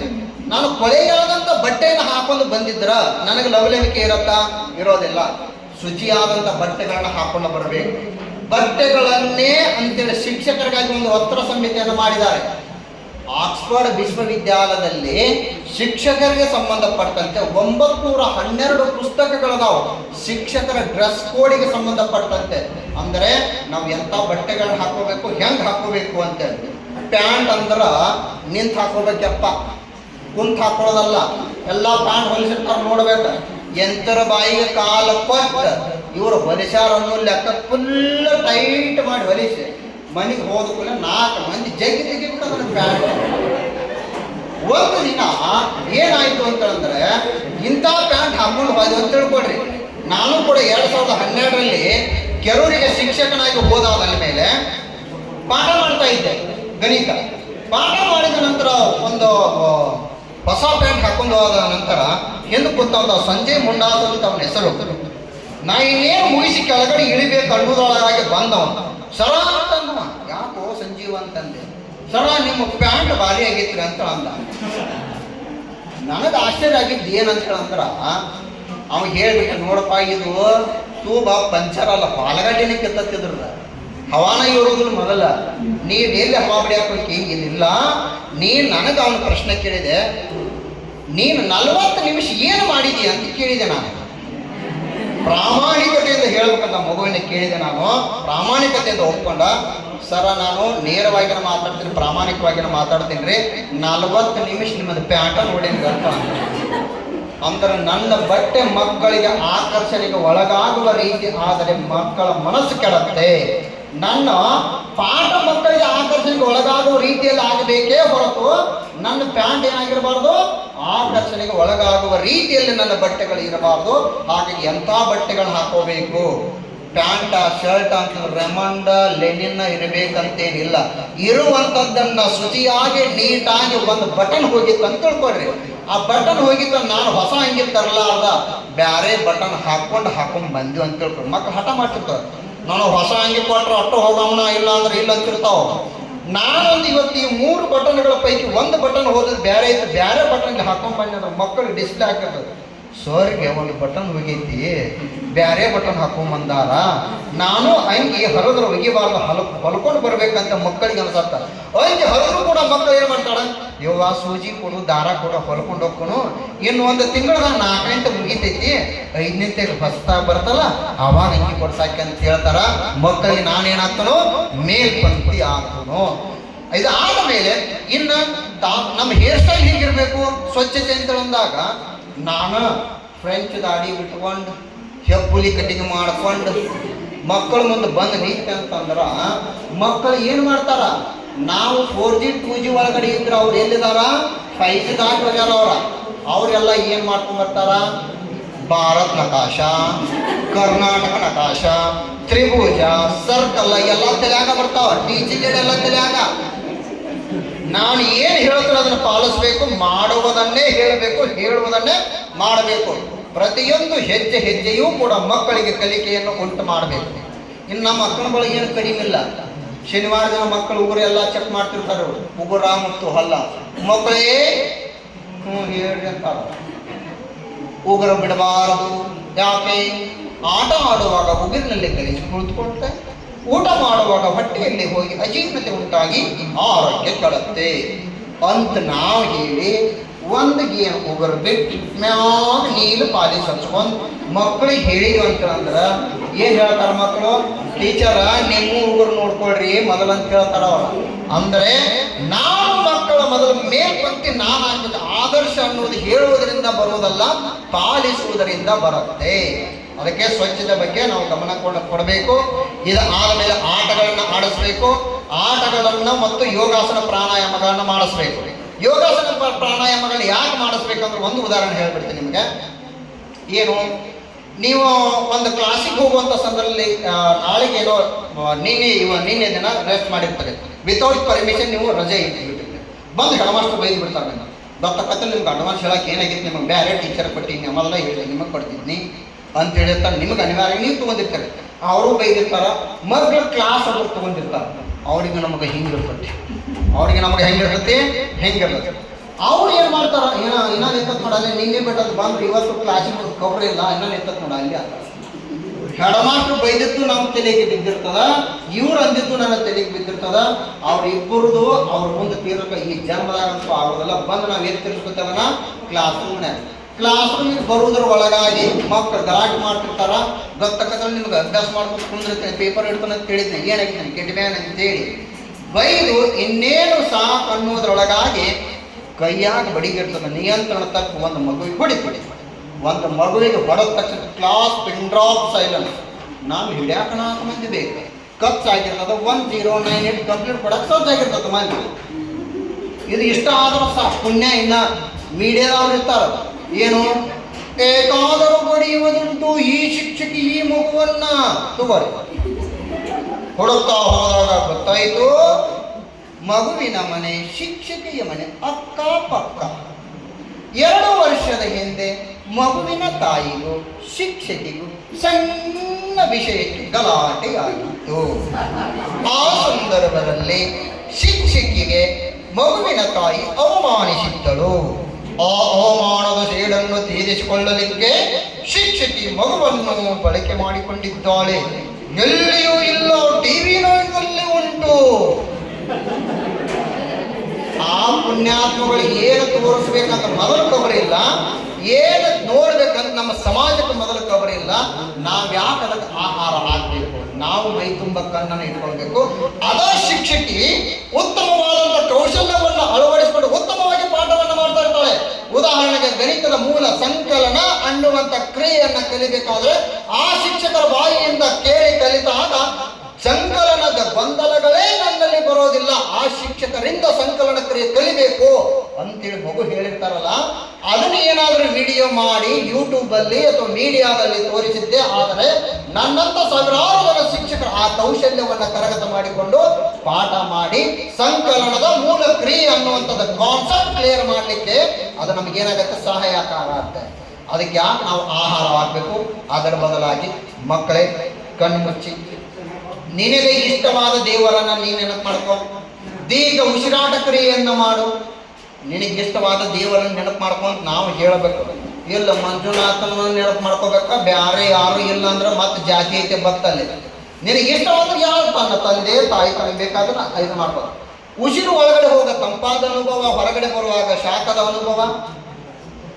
ನನ್ನ ದೇವರಲ್ಲಿ ಕೇಳ್ಕೊ, ನನ್ನ ತಪ್ಪನ್ನು ಮನ್ನಿಸು, ಉತ್ತಮ ಆರೋಗ್ಯವನ್ನು ಕೊಡು, ಒಳ್ಳೆಯ ಗೆಳೆಯರನ್ನು ಕೊಡು ಅಂತೇಳಿ ಒಳ್ಳೆಯ ಆರೋಗ್ಯವನ್ನು ಕೊಡೋದು ಕೇಳ್ಕೊ. ಈಗ ಹೇಗೆ ಅನಿಸ್ತಾ ಇದೆ ಟೀಚರ, ನಾವು ಮಾಡಿದ ತಪ್ಪಾತ್ರಿ, ಇನ್ನು ಮುಂದೆ ಗಲಾಟೆ ಮಾಡಲು ಪಾಠ. ಮಕ್ಕಳ ಶಿಕ್ಷಕ ಪಾತ್ರ, ಶಿಕ್ಷೆ ಕೊಡಲಿಲ್ಲ, ಮಕ್ಕಳ ಪ್ರೀತಿಗೆ ಪಾತ್ರ ಆದಿವಿ, ಆಮೇಲೆ ಮಕ್ಕಳ ಕಲಿಕೆಗೆ ನಾವು ಸಹಾಯಕ ಆದಿವಿ. ಹೀಗೆ ಮಾಡುವುದರಿಂದ ಮಕ್ಕಳನ್ನು ನಾವು ಶಾರೀರಿಕ ವಿಕಾಸ ಮಾಡಲಿಕ್ಕೆ ಸಾಧ್ಯತೆ ಇದೆ. ಇನ್ನು ಮಾನಸಿಕ ವಿಕಾಸ, ಭಾವನಾತ್ಮಕ ವಿಕಾಸ, ಬೌದ್ಧಿಕ ವಿಕಾಸ. ಬೌದ್ಧಿಕ ವಿಕಾಸಕ್ಕೆ ಸಂಬಂಧಪಟ್ಟಂತೆ ಇನ್ನು 5 ನಿಮಿಷ ಮುಗಿಸ್ಬಿಡ್ತೀವಿ, ಆಗ್ಬೋದಲ್ರಿ? ಆಯ್ತು. ಬೌದ್ಧಿಕ ವಿಕಾಸ ಅಂತ ನಾವೇ ನೋಡಿ, ಉದಾಹರಣೆಗಾಗಿ ಇವತ್ತು ನೀವೆಲ್ಲ BEd ಮಾಡ್ತಾ ಇದ್ದೀರಿ. ನಮ್ಮ ಲೆಸನ್ ಪ್ಲಾನ್ಗಳು ಅಥವಾ ಅಸೈನ್ಮೆಂಟ್ಗಳು ಏನಾಗಬೇಕು, ಕಾಪಿ ಪೇಸ್ಟ್ ಆಗಬಾರ್ದು. ಏನಾಗಬಾರ್ದು, ಕಾಪಿ ಪೇಸ್ಟ್ ಆಗ. ಅವು ನಮ್ಮ ರೆಫರೆನ್ಸ್ಗೆ ಇರಬೇಕು. ಕಾಪಿ ಪೇಸ್ಟ್ಗೆ ಮತ್ತು ರೆಫರೆನ್ಸ್ಗೂ ಡಿಫ್ರೆನ್ಸ್ ಇದೆ, ತಮಗೆಲ್ಲರಿಗೂ ಗೊತ್ತಿದೆ. ಆ ಲೆಸನ್ ಪ್ಲಾನ್ ಮತ್ತು ಅಸೈನ್ಮೆಂಟ್ಗಳನ್ನು ರೆಫರೆನ್ಸ್ಗಾಗಿ ಇಟ್ಕೊಂಡು ನಾವು ಬರೀಬೇಕೇ ಹೊರತು ಆ್ಯಸ್ ಇಟ್ ಈಸ್ ಅದರ ಹೆಂಗೈತೆ ಹಂಗೆ ಇರಿಸೋದು, ಕಾಪಿ ಪೇಸ್ಟ್ ಹಾಗೆ ಮಾಡಬಾರದು. ಇದು ಬೌದ್ಧಿಕ ವಿಕಾಸ ಅಲ್ಲ, ಸರಿನಾ? ಇನ್ನೊಂದು, ಒಂದು ಮಗುವಿಗೆ ಉಚ್ಚಾರ ಮಾಡ್ಲಿಕ್ಕೆ ಬರ್ತಾ ಇರಲ್ಲ. ನನ್ನ ತರಗತಿ 40 ಮಕ್ಕಳ ಪೈಕಿ 10 ಮಕ್ಕಳಿಗೆ ಉಚ್ಚಾರ ಮಾಡ್ಲಿಕ್ಕೆ ಬರಲಿಲ್ಲ ಅಂತಂದ್ರೆ ನಾವೇನು ಹೇಳ್ತೀವಿ, ನಾಲಿಗಿನ ದಿಪ್ಪೈತೆ ಅವ್ರದ್ದು, ಒಟ್ಟರು ಹಂಗ ಅದಾರ, ಅವ್ರ ಮನೆಗೆ ಒಟ್ಟರು ಹಂಗ ಅದಾರ, ಮಾತಾಡಕ್ಕ ಬರಂಗಿಲ್ಲ ಅಂತೇಳಿ ಶರಾಬರು ಮುಗಿಸ್ಬಿಡ್ತೀವಿ ನಾವು. ಆದ್ರೆ ಅದು ತಪ್ಪು. ಯಾವ ಮಕ್ಕಳಿಗೆ ಟ ಟ ಡ ಡ ನ ಟ ಟ ಡ ಡ ನ ಹೇಳ್ತಾರೋ ಆ ಮಕ್ಕಳಿಗೆ ರ ಹೇಳಲಿಕ್ಕೆ ಬಂದೇ ಬರುತ್ತೆ. ಟ ಟ ಡ ಡ ನ ಮಗು ಹೇಳಿಕೆ ಅಂತಂದ್ರೆ ರ ಹೇಳಲಿಕ್ಕೆ ಬರುತ್ತೆ. ಸರಿಯಾದ ಪ್ರಾಪರ್ ಗೈಡ್ ಮಾಡಬೇಕು. ನಾಲಿಗೆ ಹೇಗೆ ಸುಳ್ಳಿ ಮಾಡಬೇಕು, ಎಲ್ಲಿ ನಾಲಿಗೆಯನ್ನು ಹಚ್ಚಬೇಕು, ಹೇಗೆ ಉಸಿರನ್ನು ಹೊರಗಡೆ ಹಾಕಬೇಕು ಅಂತೇಳಿ ಪ್ರಾಪರ್ ಗೈಡ್ ಮಾಡಿದ್ದೇ ಆದರೆ ನನ್ನ ತರಗತಿಯಲ್ಲಿ 10 ಮಕ್ಕಳಿಗೆ ವಿಚಾರ ಮಾಡ್ಲಿಕ್ಕೆ ಬರ್ತಾ ಇರಲಿಲ್ಲ. ನನ್ನ ಅಭ್ಯಾಸದ ವಲಯದಿಂದ 1 ತಿಂಗಳಿನಲ್ಲಿ ಅವರು ಉಚ್ಚಾರ ಮಾಡ್ಲಿಕ್ಕೆ ಕಲಿತಿದ್ದಾರೆ. ಬೌದ್ಧಿಕ ವಿಕಾಸ. ಓದ್ಲಿಕ್ಕೆ ಬಂದ್ರ, ಬರೀಲಿಕ್ಕೆ ಬಂದ್ರ, ಪಾಠದ ಹಿಂದಿನ ಪ್ರಶ್ನೋತ್ತರ ಬರೋದ್ರ ಅಷ್ಟ ಬೌದ್ಧಿಕ ವಿಕಾಸ ಅಲ್ಲ. ಮೂಲ ಕೌಶಲ್ಯಗಳನ್ನ, ಮೂಲಭೂತ ಪಾಠವನ್ನ ಕಲಿಯುವುದರಿಂದ ಏನು ಅವರಿಗೆ ಬರಬೇಕು ಅದು ಬಂದರೆ ಅದನ್ನು ನಾವು ಕಲಿಕೆ ಅಂತ ಹೇಳಿ ಕಲಿತೀವಿ. ಇನ್ನ ಎಲ್ಲರಿಗೂ ಹೋಮ್ವರ್ಕ್ ಕೊಡ್ತಾ ಹೋಗ್ತೀವಿ. ಹೋಮ್ವರ್ಕ್ ಕೊಟ್ಟ ಮೇಲೆ ಏನು ನಾವು ಹೇಳ್ತೀವ, ಉದಾಹರಣೆಗಾಗಿ ಕನ್ನಡನ್ನ 2 ಗೆರೆಯಲ್ಲಿ ಬರೀಲಿಕ್ಕೆ ಹೇಳ್ತೀವಲ್ಲ, 2 ಪೇಜ್ ರೈಟ್ 3 ಪೇಜ್ ರೈಟ್ ಅಂತ ಏನು ಹೇಳ್ತೀವಲ್ಲ, ಪಾಲಕರೇ ಕೊಟ್ಟಿದ್ದ ಕೊಡ್ತಾಳ ಅಂತಾಳ ಅವರು. ನಾವೇನದು ಕರೆಕ್ಟ್ ಗೈಡ್ ಮಾಡಬಹುದಾ ಮುಂದಿನ ದಿನಮಾನಗಳಲ್ಲಿ? ಜೂನ್ ತಿಂಗಳ ಮೊದಲನೆಯ ದಿನದ ಮೊದಲನೆಯ ಪೇಜಿನ ಮೊದಲನೆಯ ಸಾಲಿನ ಮೊದಲನೆಯ ಪದದ ಮೊದಲನೇ ಅಕ್ಷರಕ್ಕೂ ಆ ಪೇಜಿನ ಕೊನೆಯ ಸಾಲಿನ ಕೊನೆಯ ಪದದ ಕೊನೆಯ ಅಕ್ಷರದ ಮಧ್ಯದಲ್ಲಿ ಸುಧಾರಣೆ ಕಂಡು ಬಂದಿರಬೇಕು. ಹೀಗೆ ಆದಾಗ ನಾನು ಶುದ್ಧ ಬರಹ ಕೊಟ್ಟಿದ್ದಕ್ಕೂ ಅದೇನೋ ಸಾರ್ಥಕತೆ ಆಗತ್ತೆ. ಪಾಲಕರ ಗಮನಕ್ಕೆ ತರಬೇಕು. ಅವರು ಬರೆದಿರ್ತಾರೆ ನೋಡ್ಬೇಕು. ಮೊದಲನೇ ಸಾಲ ನೀಟ್ ಆಗಿರ್ತದ, ಕೊನೆಗೆ ಬಂದಾಗ ಹಳ್ಳ ಹಿಡಿದಿರ್ತದ. ಮೊದಲನೇ ಪೇಜ್ ನೀಟ್ ಆಗಿರ್ತದ, ಕೊನೆಗೆ ಪೇಜ್ ಖಾಲಿ ಆಗಕ್ಕೆ ಬಂದಾಗ ಹಳ್ಳ ಹಿಡಿದಿರ್ತದ. ಕೊನೆಗೆ ಬಂದಾಗ ಹಳ್ಳ ಹಿಡಿಯೋದಲ್ಲ, ಸುಧಾರಣೆ ಕಂಡು ಬರಬೇಕು. ನನ್ನ ತರಗತಿಯಲ್ಲಿ 40 ಮಕ್ಕಳು ಅದಾರಂತ ಅಂದಾಗ ಪೇಜಿನಿಂದ ಪೇಜಿಗೆ, ಸಾಲಿನಿಂದ ಸಾಲಿಗೆ, ಪದದಿಂದ ಪದಕ್ಕೆ, ಅಕ್ಷರದಿಂದ ಅಕ್ಷರಕ್ಕೆ ಸುಧಾರಣೆ ಕಂಡು ಬಂದಿದ್ದು ಬೌದ್ಧಿಕ ವಿಕಾಸ. ಓಕೆ, ಇದು ನನ್ನ ತರಗತಿ ಇದ್ದಂತ ಮಕ್ಕಳು ಸರಳ ಬಡ್ಡಿ ಮಾಡ್ತಾರೋ ಇಲ್ಲೋ ಗೊತ್ತಿಲ್ಲ, ಆದರೆ ಸಂಕಲನ ಮೂಲ ಕ್ರಿಯೆ ಸರಿಯಾಗಿ ಮಾಡಿಯೇ ಮಾಡ್ತಾರೆ. ಗೊಂದಲಗಳಿಲ್ಲದೆ ತಪ್ಪಿಲ್ಲದಂತೆ ಮಾಡಿಯೇ ಮಾಡ್ತಾರೆ. ಬೌದ್ಧಿಕ ವಿಕಾಸ ಸರಳ ಬಡ್ಡಿ ಸೂತ್ರ ಹೇಳದೇ ಇರಬಹುದು. ಸಂಕಲನ ಮಾಡುವ ಕ್ರಿಯೆನ ಗೊತ್ತಿಲ್ಲ, ನೀವು ಸರಳ ಬಡ್ಡಿ ಹೇಳಕ್ ಮಾತ್ರ ಏನಾಗತ್ತ, ಬೋರ್ಗಳಿಂದ ನೀರು ಸುರಿದಂಗ ಆಗತ್ತ. ಸರಿನಾ? ಹಾಗಾದ್ರೆ ನನ್ನ ತರಗತಿಯಲ್ಲಿ 40 ಮಕ್ಕಳದಾರ ಅಂತ ಅಂದ್ರೆ ತಪ್ಪಿಲ್ಲದಂತೆ ಅವರೆಲ್ಲರೂ ಕೂಡ ಮೂಲಾಕ್ಷರಗಳ ಉಚ್ಚಾರ ಮಾಡ್ತಾರೆ. ಬೌದ್ಧಿಕ ವಿಕಾಸ. ಇಂಗ್ಲಿಶಿನ ಟ್ಯೂನಿನಲ್ಲಿ ಅಧ್ಯಯನ ಮಾಡ್ತಾರ. ಬೌದ್ಧಿಕ ವಿಕಾಸ. ಯಾವುದೇ ಒಂದು ಭಾಷೆಗೆ ಅದರದೇ ಆದಂತ ಟ್ಯೂನ್ ಇದೆ. ಭಾಷೆಯನ್ನು ಕಲಿಸ್ಬೇಕಾದ್ರೆ ಹೇಗೆ? ಕಸಕಾಯ, ಕುಟಜಲ, ಜವನ್ಜಲ, ಮರಾಠಿ. ಏನಿದು? ನಾನು ಏನು ಹೇಳಿದ್ರೆ ಗೊತ್ತಾಯ್ತು. ಬಾಡಿ ಲ್ಯಾಂಗ್ವೇಜ್ ಮೇಲೆ ಟ್ಯೂನ್ ಮೇಲೆ ಗೊತ್ತಾಯ್ತು. ಮರಾಠಿ ಕಬಾಯ ಬಾ ಜಲ್ದಿಯಾ, ಉರ್ದು. ಓಕೆ, ಇದನ್ನ ಹಿಂದಿ ಬರದೇ ಇರುವವರು ಕೂಡ ಬಾಡಿ ಲ್ಯಾಂಗ್ವೇಜ್ ಟ್ಯೂನಿನ ಆಧಾರದ ಮೇಲೆ ಏನು ಅಂದ್ರೆ ಗ್ರಹಿಸಿಕೊಳ್ತಾರೆ, ಅರ್ಥೈಸಿಕೊಳ್ತಾರೆ. ಅದಕ್ಕ ಇಂಗ್ಲಿಷನ್ನು ಕೂಡ ಇಂಗ್ಲಿಶಿನ ಟ್ಯೂನಿನಲ್ಲಿ ಕಲಿಸಬೇಕೇ ಹೊರತು what is your name first stand ಮೊದಲಿಟ್ಟೆಲ್ಲ ಆಮೇಲೆ ಹೇಳ ಅಂತೇಳಿ ಹಿಂಗ ನಾವು ಮಕ್ಕಳಿಗೆ ಹೇಳಿದ್ವಿ ಅಂತಂದ್ರ ಎಲ್ಲಿ ಇಂಗ್ಲಿಷ್ ಕಲಿಯಕ್ಕೆ ಸಾಧ್ಯ ಇರ್ತೇವ? ನಾವು ಕನಿಷ್ಠ ಇಂಗ್ಲಿಷ್ ಮಾತನಾಡಲಿಕ್ಕೆ ಬರದೇ ಇರುವವರು ಇಂಗ್ಲಿಶಿನ ಟ್ಯೂನ್ ಅನ್ನು ಅರ್ಥ ಮಾಡಿಕೊಂಡು ಆ ಪದಗಳನ್ನು ಅಕಾರ್ಡಿಂಗ್ ಟು ಫೋನೆಟಿಕ್ಸ್ ಪ್ರಕಾರ ಉಚ್ಚಾರ ಮಾಡುವುದನ್ನು ಕಲಿಸ್ತಾ ಹೋದರೆ ಮಕ್ಕಳು ಇಂಗ್ಲಿಷ್ ಕಲಿತಾರೆ. ಮೊದಲು ನಾವು ಕಲಿಬೇಕಲ್ಲ ಇಂಗ್ಲಿಷನ್ನ. ನನಗ ಬರೋದು ಹರಕ ಬರಕ ಇಂಗ್ಲಿಷ. ನಾನು ಕೈಯಾಗ ಕಲಿ ಮಕ್ಕಳು ಅವೇನು ಇಂಗ್ಲಿಷ್ ಕಲಿತಾವ? ಹೌದಾ? ಹಾಗಾದ್ರೆ ಅವ್ರು ಕಂಗ್ಲೀಷ್ ಆಗತ್ತೆ. ಅದಕ್ಕೆ ನಾವು ಭಾಷೆಯನ್ನು ಕಲಿಬೇಕಾದ್ರೆ ಅದ್ರ ಟ್ಯೂನ್ ಅನ್ನು ಅರ್ಥ ಮಾಡಿಕೊಂಡು ಕಲಿಸ್ತಾ ಹೋಗಬೇಕು. ಇನ್ನ ನೈತಿಕ ವಿಕಾಸ ಅಂತ ಅಂದಾಗ ನೈತಿಕ ವಿಕಾಸ ಅಂದ್ರೆ ಬೇರೆ ಏನೂ ಅಲ್ಲ, ನಮ್ಮ ಕರ್ತವ್ಯಗಳು. ಏನು ಕರ್ತವ್ಯ? ಶಿಕ್ಷಕರಾದಂಥವ್ರು ಪಾಠ ಮಾಡ್ಬೇಕು. ಪಾಠ ಮಾಡ್ಬೇಕಂದ್ರೆ ಹೆಂಗ? ಯಾರನ್ನು ಮೆಚ್ಚಿಸಲಿಕ್ಕೆ ಪಾಠ ಮಾಡುವುದಲ್ಲ, ನಾನು ಪಾಠ ಮಾಡುವುದು ನನಗೆ ತೃಪ್ತಿ ತಂದರೆ ಸಾಕೋದು ನೈತಿಕ ವಿಕಾಸ. ಇನ್ನು ನಿಮ್ಮ ಎಲ್ಲರಿಗೂ ತೃಪ್ತಿ ಮಾಡಕ್ ಆಗುದಿಲ್ಲ. ನನಗೆ ತೃಪ್ತಿ ಯಾವಾಗ ಆಗತ್ತ? ತಯಾರಿ ಮಾಡ್ಕೊಡ್ಬೇಕು. ನಾನು ಅಂದುಕೊಂಡ ರೀತಿಯಲ್ಲಿ ಮಕ್ಕಳಿಗೆ ಕನ್ವಿನ್ಸ್ ಮಾಡಿ ಹೇಳಿದಾಗ ಅದು ಏನಾಗತ್ತೆ, ನನಗೆ ತೃಪ್ತಿ ತರ್ತದ. ಅಕಸ್ಮಾತ್ ಪ್ರಿನ್ಸಿಪಾಲರು ಬರ್ತಾರ, ಎದ್ದು ನಿಂತು ಪಾಠ ಮಾಡ್ರಿ, ಅವ್ರು ಸುತ್ತ ಅವ್ರು ಎಲ್ಲೋ ಹೋದ ಕುಂದ್ರುದು, ಕುಂತ ಬಜಿ ತರಿಸಿ ತಿನ್ಕೋತ ಕುಂದ್ರುದು. ಆವಾಗ ಪ್ರಿನ್ಸಿಪಾಲ್ ಬಂದಾದ್ಮೇಲೆ ಟೀಚರ ಪ್ರಿನ್ಸಿಪಾಲ್ ಬರತ್ತಾರೆ, ಎದ್ದು ನಿಂದ್ರದವಾಗ ರಾಮನು ಕಾಡಿಗೆ ಹೋದನು. 30 ನಿಮಿಷ ಏನು ಮಾಡಿದವು ಎಲ್ಲ 40-80 ಕನ್ನಡ ಈ ನಿಮ್ಮ ಹನಿ ಬರಬರ್ತಾವ. 10 ನಿಮಿಷ ಯಾರು ನೋಡ್ತಾನದ ಪಾಠ ಮಾಡೋದಲ್ಲ, ನನ್ನೊಳಗಡೆ ಒಬ್ಬ ಆತ್ಮ ಇರ್ತಾನೆ. ನೀನು ಮಾಡುವುದು ಸರಿ, ನೀನು ಮಾಡುವುದು ತಪ್ಪು. ಮತ್ತೊಬ್ಬರ ವಸ್ತುಗಳನ್ನ ಕಳ್ಳತನ ಮಾಡುವಾಗ ಕದಿಬಾರದು, ಇದರಿಂದ ಅಲ್ಲ ಅಂತ ನನ್ನ ಮನಸ್ಸು ಹೇಳ್ತಾ ಇರುತ್ತೆ. ಯಾರೂ ಇಲ್ಲ ಅಂತ ಅಂದಾಗಲೂ ಕೂಡ ನನ್ನ ಅಂತರಂಗದ ಧ್ವನಿಯನ್ನ, ಅಂತರಂಗದ ಮನಸ್ಸನ್ನು ನೋಡಿ ಕಾರ್ಯವನ್ನು ನಿರ್ವಹಿಸುವುದಿದೆಯಲ್ಲ, ಅದು ನೈತಿಕ ವಿಕಾಸ. ಆಮೇಲೆ ಆನಂದ ಅನ್ನುವುದು ವಸ್ತುವಿನಲ್ಲಿಲ್ಲ, ಅದು ನನ್ನೊಳಗಡೆನೆ ಇದೆ. ಹೇಗೆ? ನೀವು ನಾಳೆಗೆ B.Ed ಮುಗಿಸಿದ ತಕ್ಷಣ ಉದ್ಯೋಗಕ್ಕೆ ಸೇರ್ಕೊಳ್ತೀವಿ. 10,000 ಕೊಟ್ಟರೆ ಸಾಕ ನೌಕರಿಗೆ, ಓಕೆ ಚಲೋ ಆಯ್ತು ಅಂತ ಹೋಗ್ತೀವಿ. ಗೌರ್ಮೆಂಟ್ ಕಾಲ್ಫರ್ ಮಾಡಲಿಲ್ಲ ಅಂದ್ರೆ 10,000 ಒಳ್ಳೆ ಹೇಳ್ತಾರೆ. ನಾ Sangamnath international ಸ್ಕೂಲ್ನಾಗ Adani, excellent public ಸ್ಕೂಲ್ನಾಗ ಅದಾನ, BLD ಕಾಲೇಜ್ ಸ್ಕೂಲ್ನಾಗ ಅದಾನಿ, ಒಬ್ಬ ಬಾರಿಸ್ತಿರ್ತೀವಿ. 10,000 ಆನಂದ ಇರ್ತದೆ. 2ನೇ ವರ್ಷಕ್ಕೆ 12,000 ಕೊಡ್ತಾರೆ. ಹೊಸ್ತಾಗಿ ಬಂದವ್ರಿಗೆ 15 ಕೊಡ್ತಾರೆ.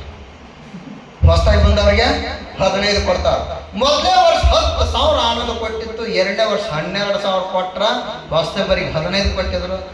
ಹಳಬರಿಗೆ ಏನು ಕಿಮ್ಮತ್ತ ಇಲ್ಲಿ ಅವನಂತ ಕಂತಾದಿ ಇರ್ಕೊಂಡು ನಾವು 15 ಕೊಟ್ಟಾರ, ನನಗೆ 12 ಕೊಟ್ಟಾರ. ಹಣವೇ ನನಗೆ ಸಂತೋಷ ಕೊಡುವುದಾದ್ರೆ 10,000 ಆನಂದ ಕೊಟ್ಟಾಗ 12,000 ನನಗೆ ಆನಂದ ಕೊಡಬೇಕಾಗಿತ್ತು. ಆದ್ರೆ 12,000 ಏನು ಮಾಡಿತು? ನೋವು ಉಂಟು ಮಾಡಿತು. ಆನಂದ ಅನ್ನುವುದು ವಸ್ತುವಿನಲ್ಲಿ ಇಲ್ಲ, ಅದು ನನ್ನೊಳಗಡೆ ಇದೆ. ಅದು ಎಲ್ಲಿದ? ನನ್ನೊಳಗಡೆನೆ ಇದೆ. ಹೀಗಾಗಿ ನಾವು ಸಂತೋಷ ಆನಂದವನ್ನು ಹೊರಗಡೆ ನೋಡಲಾರದೆ ಇರುವುದರಲ್ಲೇ ಸಂತೃಪ್ತಿಯನ್ನು ಕಂಡುಕೊಂಡು ಈ ಜೀವನವನ್ನು ಸಾರ್ಥಕ ಮಾಡಿಕೊಳ್ಳೋಣ. ಮುಂದಿನ ದಿನಮಾನಗಳಲ್ಲಿ 2047 ಹೊತ್ತಿಗೆ ಭಾರತಕ್ಕೆ ಸ್ವಾತಂತ್ರ್ಯ ಸಿಕ್ಕು 100 ವರ್ಷವಾಗುತ್ತೆ. ನಮ್ಮ ಕೈಯಲ್ಲಿ ಕಲಿತಕ್ಕಂಥ ವಿದ್ಯಾರ್ಥಿಗಳು ಅವತ್ತಿನ ದಿನಮಾನಗಳಲ್ಲಿ ಒಂದು ಕೀ ಪಾಯಿಂಟ್ ಅಲ್ಲಿ ಇರ್ತಾರೆ. ಒಬ್ಬರ ಮಂತ್ರಿ ಆಗಿರ್ತಾರೆ, ಒಬ್ಬರ DC ಆಗಿರ್ತಾರೆ, ಒಬ್ಬ ಶ್ರೇಷ್ಠ ಕೃಷಿಕನಾಗಿರ್ತಾನೆ. ಅವರೆಲ್ಲರ ಸಾಧನೆಗಳೇ ನಮ್ಮ ಸಾಧನೆಗಳು. ಅವರೆಲ್ಲರ ಸಾಧನೆ ನಮ್ಮ ಸಾಧನೆಗಳು.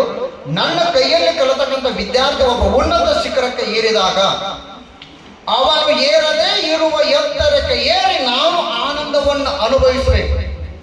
ನಾನು ಕಲಿಸ್ಲಿಲ್ಲ ಅಂದ್ರೆ ಆಮೇಲೆ DC ಹಾಕಿದ್ದಂತೇಳಿ ಅವ್ನು DC ಆದಾಗ ಬಟ್ಟೆ ಕೆಚ್ಚಿ ಕೊಡೋದಲ್ಲ. ಹೆಮ್ಮೆ ಪಡ, ನನ್ನ ವಿದ್ಯಾರ್ಥಿ ಹೆಮ್ಮೆ ಪಡಬೇಕು. ಹೀಗೆ ಮಾಡಿದಾಗ ಈ ಜೀವನ ಸಾರ್ಥಕ ಆಗತ್ತೆ. ನಾವು ಸೆಟ್ಲ್ ಆಗದೆ ಇರ್ಬೋದು, ಆದ್ರೆ ಸೆಟ್ಲ್ ಆಗುವವರಿಗೆ ಮೆಟ್ಲಾಗಿ ಜೀವನವನ್ನು ಸಾರ್ಥಕ ಮಾಡಿಕೊಳ್ಳೋಣ ಅಂತಕ್ಕಂಥ ಮಾತನ್ನ ಹೇಳ್ತಾ, ಈ ಪಂಚಮುಖಿ ಶಿಕ್ಷಣದ ಪೂರ್ತಿ ವಿವರವನ್ನು ನಿಮಗೆ ಹೇಳಬೇಕಾದ್ರೆ ಕನಿಷ್ಠ 3 ಗಂಟೆ ಬೇಕು. ಏನೋ ಮಾನಸಿಕ ವಿಕಾಸ, ಭಾವನಾತ್ಮಕ ವಿಕಾಸ, ಭೌತಿಕ ವಿಕಾಸ, ಮುಂದೊಂದಿನ ನೀವು ಯಾವಾಗಲೂ ಅವಕಾಶ ಕೊಟ್ಟಾಗ 1 ಗಂಟೆ ಅಥವಾ 2 ಗಂಟೆ ಇದು ಉಳಿದಂಥ ಅಂಶಗಳನ್ನು ಎಲ್ಲರೂ ಕೂಡ ನಾನು ಅಂಶಗೊಳಿಸುವುದರ ಪ್ರಯತ್ನ ಮಾಡಿ. ಇಲ್ಲಿಯ ತನಕ ನನ್ನ ಮಾತನ್ನು ಕೇಳಿದ್ದಕ್ಕಾಗಿ ಅಲ್ಲ, ನನ್ನನ್ನು ಸಹಿಸಿದ್ದಕ್ಕಾಗಿ ತಮ್ಮೆಲ್ಲರಿಗೂ ಕೂಡ